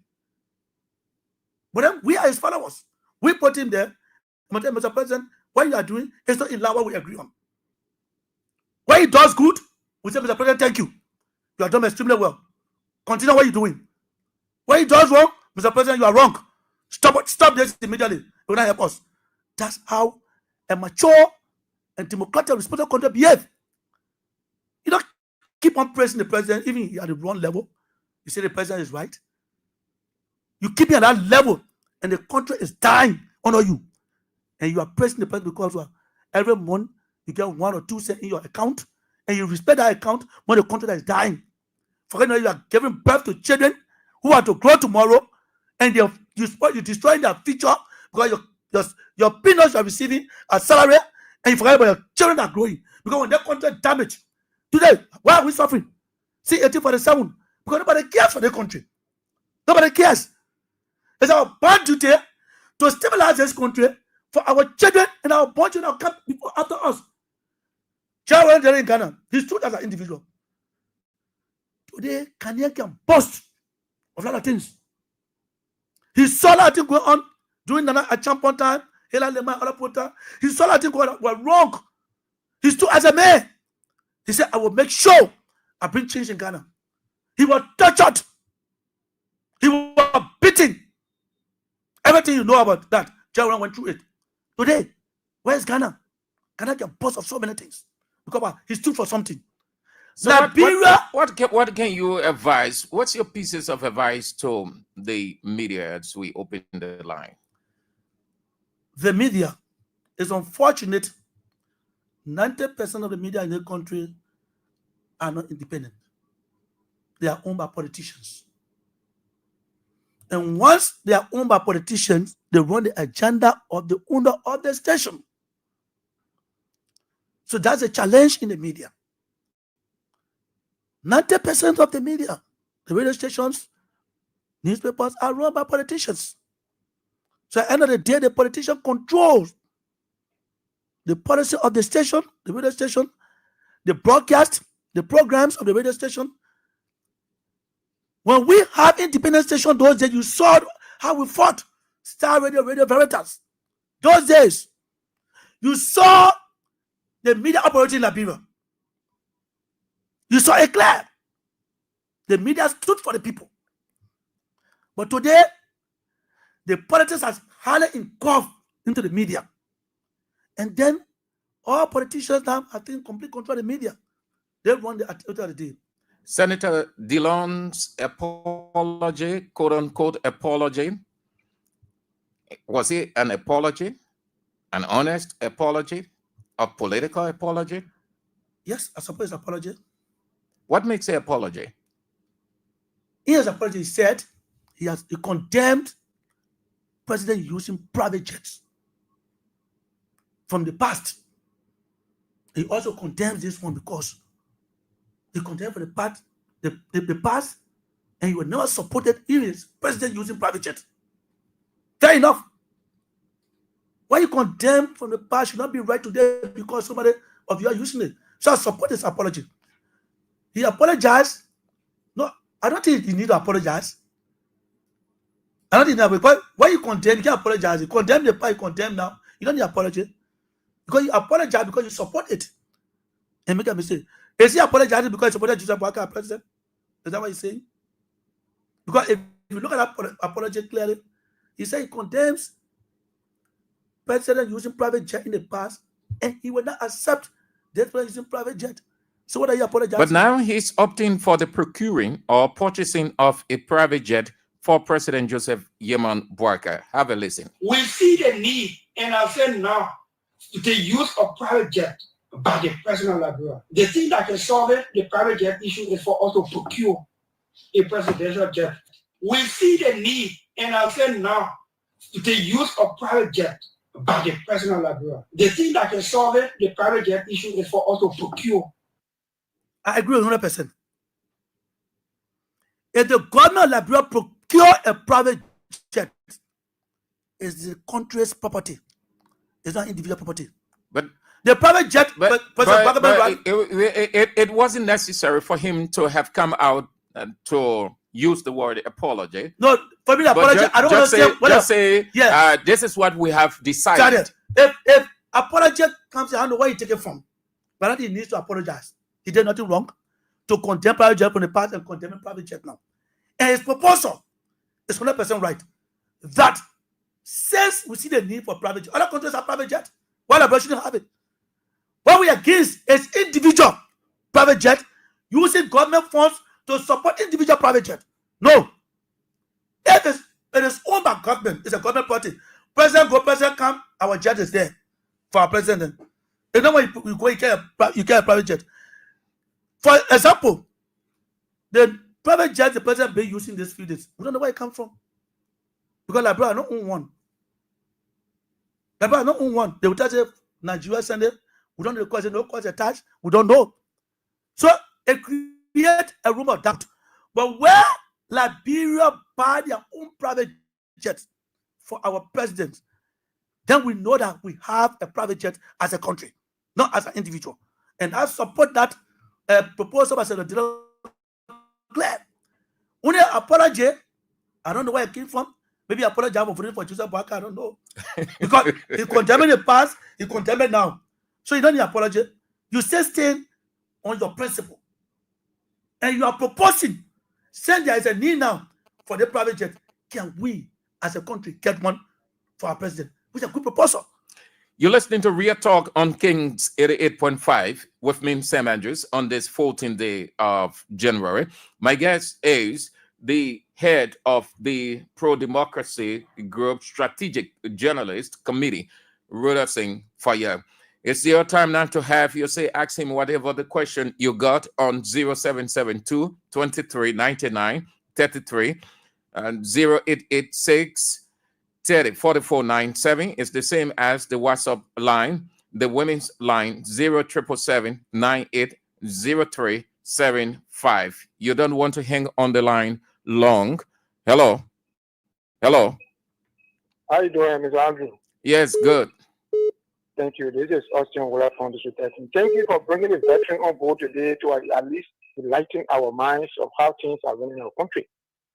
He has spoken well, and I must appreciate him.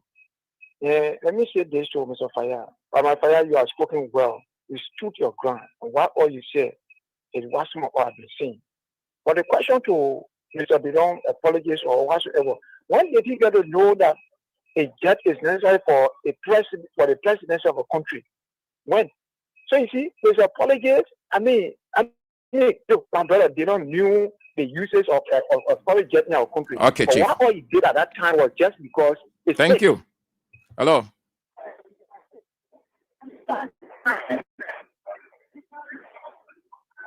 You are on the air. Your line is cracking. Just change your location.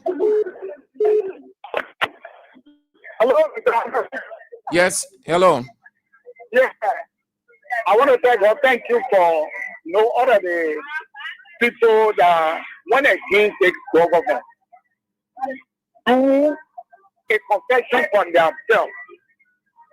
We want to appreciate you for coming on and doing it openly. Thank you, God. Thank you. Hello. Good afternoon, Sandu. Good afternoon. Well, I'm Levi sending the phone from Chicken Factory the afternoon. Let's hear you, Levi. Thank you. Mr. Fayiah, though you support the President Boakai in the interest of being experienced, do you think he's working to an expectation or he disappointed you? That's my question. He will answer. Okay. Hello.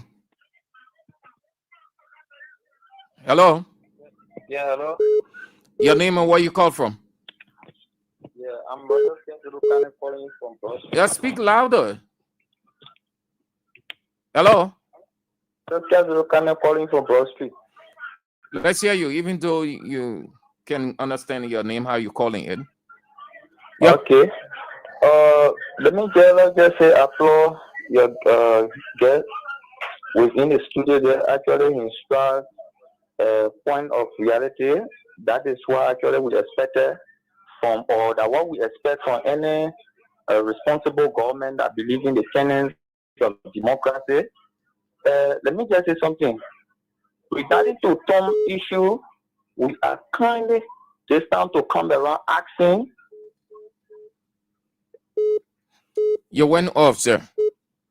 0772-239933 at 0886-304497 and 0777.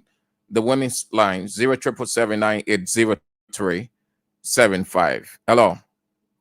Hello. Yes. Yeah, Mr. Andrew, thank you very much for our studio guest there.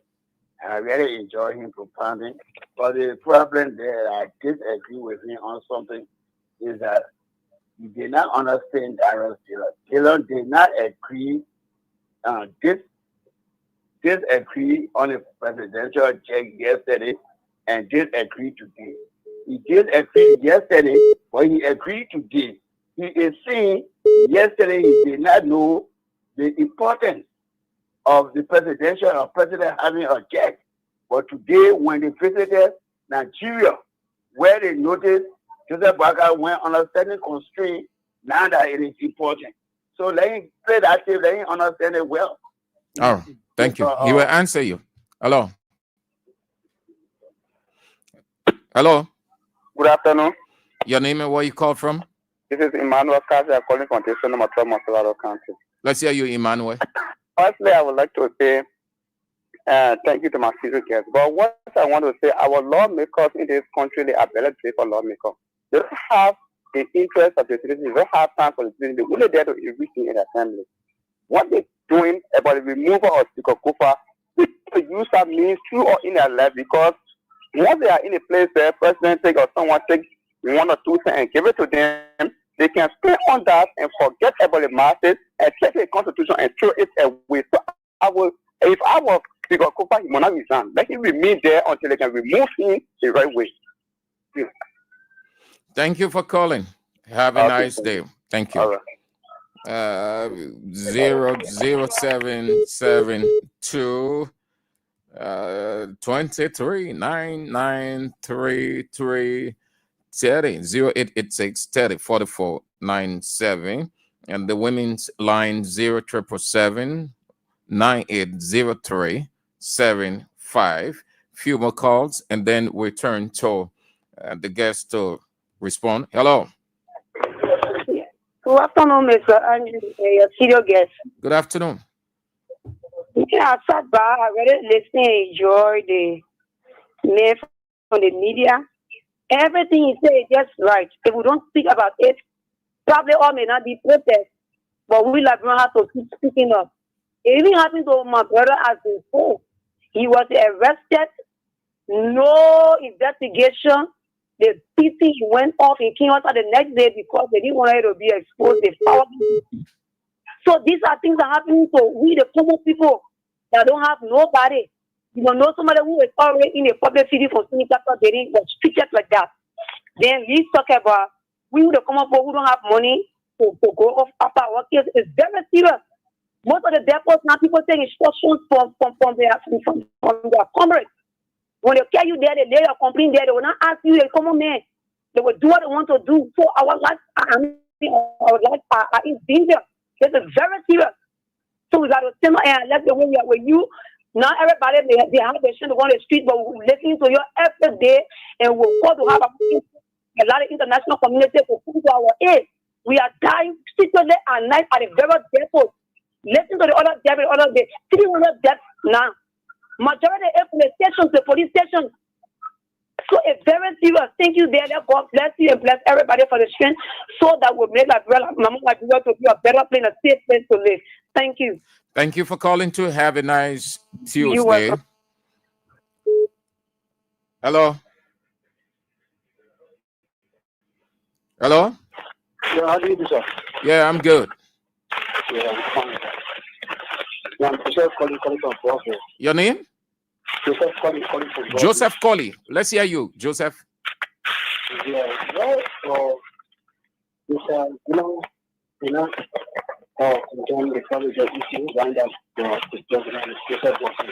Joseph, your line not too clear. Sorry. Sorry, you have to organize yourself before you come on the air. Good afternoon, Andrew. Good afternoon. Yeah, first I want to thank your studio guest, but I differ with him respectfully in one or two ways, or one or two points. Regards to the private jet, you got me? We're listening to you, sir. Yeah, private jet is not necessary for a poor country like Liberia, where majority of the money, the revenue is being spent on recurring expenditure, $500 million plus, is that equivalent to even build a country. And 80% of that money is being used for recurring expenditure, will benefit the legislature, the executive, and the judiciary. So what money will be left for you to buy private jet? In the first place, that Donald Demo, who called himself a deceptive human being, should be honest enough to tell the Liberian people that Joseph Barker shouldn't be riding private jet. Let him have it, let him condemn that. Let's be honest. The brother in Syria don't want to come out rightly because they got a nature and a culture of being dishonest and deceptive in this country. I'm speaking as a pastor in my capacity. You will not damage the country, then you ask us to pray for the country. That's absolute nonsense. I don't take it from people. You don't waste prayer on a country that people don't want to do what is right. We have to go to rocket science to compare to do what is right as an 18-year-old pastor speaker. All right, Pastor. Be honest, gentlemen. No, I don't have the time, but please, Mr. Andrews. Yes. Yeah. So that was absolute deception on the part of the Senator DeLong. All right. All right, Pastor. Right now, you don't have a country to come back clean. All right, Pastor. Thank you, sir. Hello. Hello. Good afternoon. Good afternoon, Papa. Let's hear you. Your name and where you call from. By the way of introduction, my name is Titi, commonly called Ronnie South from Joking. I'm calling from Central Monrovia. Let's hear you, J-Man. Thank you, Papa. I said Ronnie South from Joking. One thing I will tell the Liberian people actually is that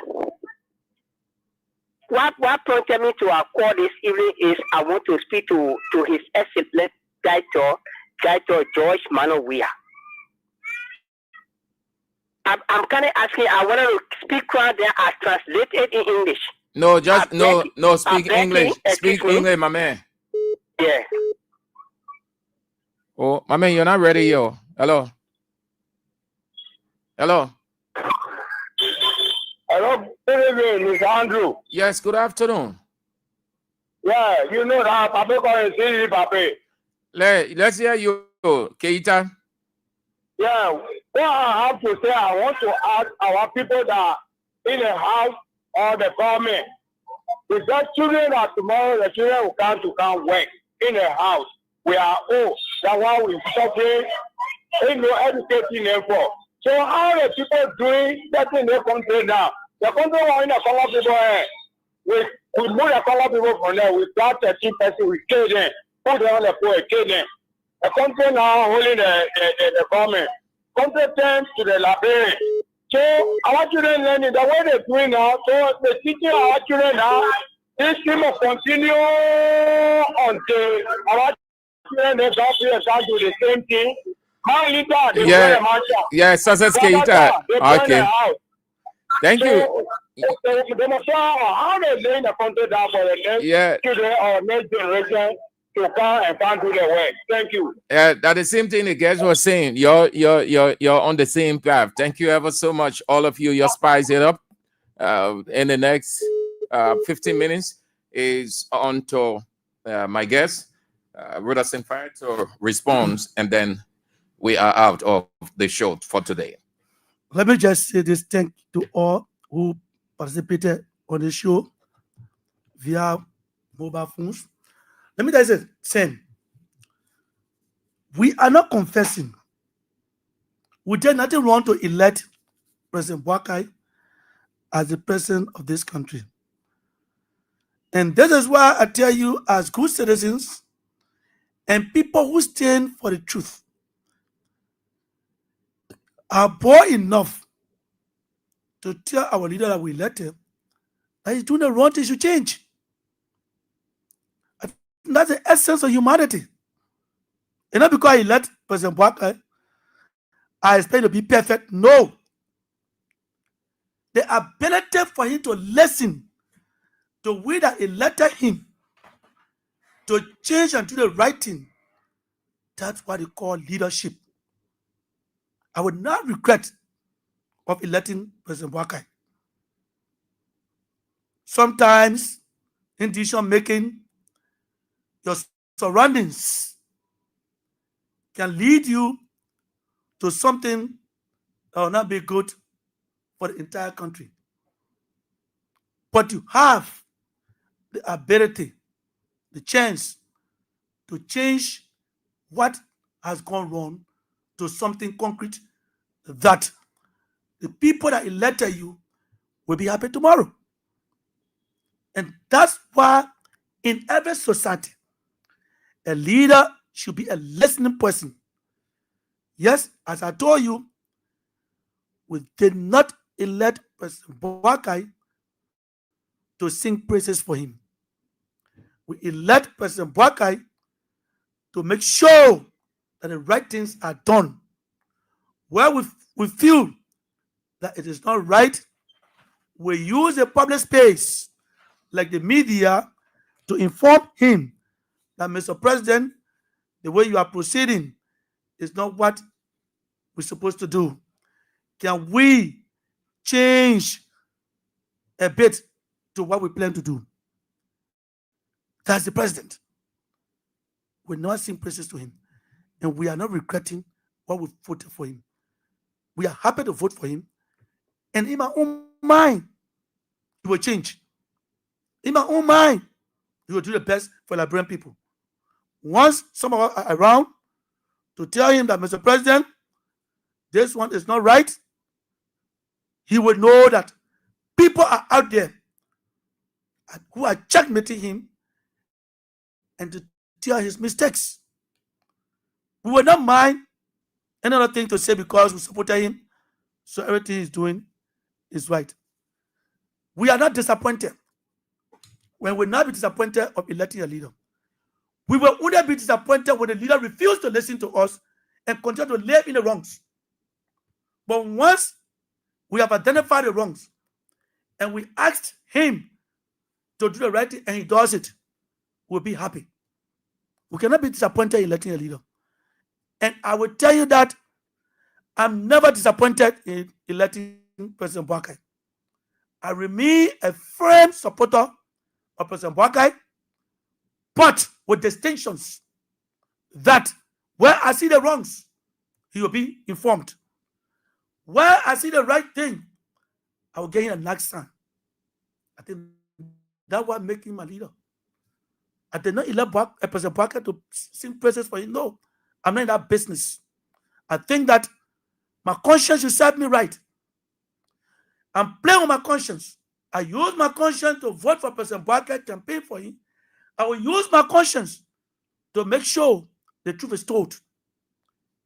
If he doesn't listen to some of us, our consciences are clear. Tomorrow, Prosperity Georgia that we told him, will not listen to us. And you feel the wrath of not listening to people. So we are not disappointed. And I will never regret of President Wakai being president. This is the first year. We have identified a lot of mistakes in this first year. That doesn't mean he failed. And this is why we are identifying this mistake and informing him to take due notice of these mistakes and correct them for the betterment of this country. So the first year, we are seeing mistakes. And we are focused on these mistakes. Grave mistakes, elementary mistakes. We did not praise him for these mistakes. We tell him that these mistakes will not help this country at all. There is a need you abolish these mistakes and take the right path that you think this country can be on the right trajectory. 2025 will be like 2024. I don't think so. If it is so, then he refuses to listen. Because even in the cycle of a united party, they are very aware that 2024 was not a good year for their government. They are aware. And even President Wakai is aware that 2024 was not a good year for his government. So I don't think he and his government officials will bend on making those mistakes. Those mistakes are not good for him. I will tell you today, there are some mistakes he's regretting, especially when it comes to rule of law. But it's beyond him now. It will left with some level, high degree of negotiations that will put the crisis to an end at the legislature. There's a need for reshuffle, you think? Oh, yes. As the president is a candidate of reshuffle, you don't keep one minister to a ministry for more than 2 or 3 years. There's a need you change him and bring somebody new. When you change somebody from that place and bring somebody new, you will know the defects and the prosperity of that ministry. But keeping somebody to a place for almost 6 years, you make it like home. Nobody will know whether he's performing or he's not performing. So I think reshuffle is cardinal in every government. After 1 or 2 years, you reshuffle them. You bring another people there. All these things you are doing, you are looking at the prospects of these areas to know as to whether they are performing to your expectation as a president. So you don't need to keep somebody to a particular position for 6 years or more than 2 years. So reshuffle is eminent by his government. And one thing I admire him is he had no fear in dismissing those that go against the ethics of the government. Not by his own will, but pressured. But same pressure allow people to take decisions. Same if you do wrong and everybody start crying on your knee and I investigate is a reality, I will sack you.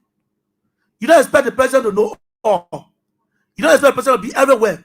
And that's why the media is created and Liberian people are there to speak their mind freely. When Liberian people speak their mind freely, that's our entrepreneurship. You think the president knew how to go in there? But because people continue to complain of corruption, stealing people money for your personal use at enterprise, what did the president do? Launch an investigation. He established that something went wrong there, suspended them, launched a serious investigation by GH and LCC, those that are responsible to investigate corrupt practices. Doesn't he know that the guys who are in acting position are overacting by duration? They are acting because of 1 or 2 reasons. Once you don't dismiss somebody, you don't employ someone in a place. They are undergoing investigation. Let's take, for example, Minister of State. The recently had a Minister of State where the control orders were being investigated. They reinstated, I think, the assistant minister or somebody reinstated them to a position. Central Bank, LTA. Yeah, they are undergoing investigation. If tomorrow they are clear from these allegations and they are free, what do? You either reinstate them or pay all their benefits. So the acting had limited responsibility there. Very limited responsibility as acting. So you are acting there because this is somebody's position. Because 1 or 2 reasons are going investigation. What is coming out of the grapevine is they want to pay them off so that they leave the position and then the president appoints, and others are looking at it that it will incur so much responsibility financially on the government. It will be like a waste. That is a negotiation. Let me tell you something today. If the president deems it necessary, that can work with Sam Andrews, and Sam Andrews is on a tenure position, then the government is on obligation to pay off Sam Andrews. The president ability to work with a blatant disregard to the law. No, the law tells you that if you can't work with this man, you pay him off, not dismiss him. If you are making $10 a month for all your benefits, they pay you off for 5 years. You have said your 10. Even when you are there, the money the money you take. So they have not stepped on your right.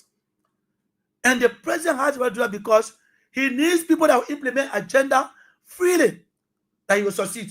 If you think that Sam Andrew is a hindrance in implementing his agenda, then he has a right to negotiate with you and pay you off and bring somebody that can work along with him. He has not done anything wrong to you, but because he has lived up to what? The statutory mandate of you being there. For 5 years, he pay a 5-year benefit, everything. Okay, sir. We've come to let's have your parting comment. I look forward to talking to you with the passage of time. Let's have your parting comment. Thank you very much, my brother Sam Andrews, and thanks to our many callers. And somebody said it's not necessary to have a private jet. I think the loan proposal was not immediate. It was not to be immediate. It's something that the government should be thinking of, or Liberia should be thinking of, that there's a need for a private jet. It's not immediate. We all know that Liberia cannot own a private jet at this stage. Even our economic system is not being established properly. It's not being established properly. We don't even know how to spend money. We spend money on issues that are less important. You see? Yeah, you spend money to touch your immobile. You know how money went to just touch your tongue. Security man eating one there, gave him money to do other thing, just to touch a single person. You don't spend money for that. You don't spend money for that. You can't tell me that they didn't spend money on a security officer on duty that night, just to touch your tongue, to say something for a month. These are waste of funds. They are not properly used. You see? So we don't even know how to spend money for now. And so our priorities are not met. So that's why we are looking at, if we know how to spend money, I think we can reach that level. Okay. So thank you very much, and I hope to see you another time. Okay, thank you so much too, Rudolph in Fire, for accepting my invite at a very short notice. And this is how we go home on the show, Real Talk on Kings 88.5. To be back tomorrow, if God permits. Thank you ever so much for being with us. My name is Sam Andrews. Up next is the news at 6. Sorry. And then at 8 o'clock, Face the Issues with Abraham Weah. You don't want to miss that conversation. My name is Sam Andrews. Shalom.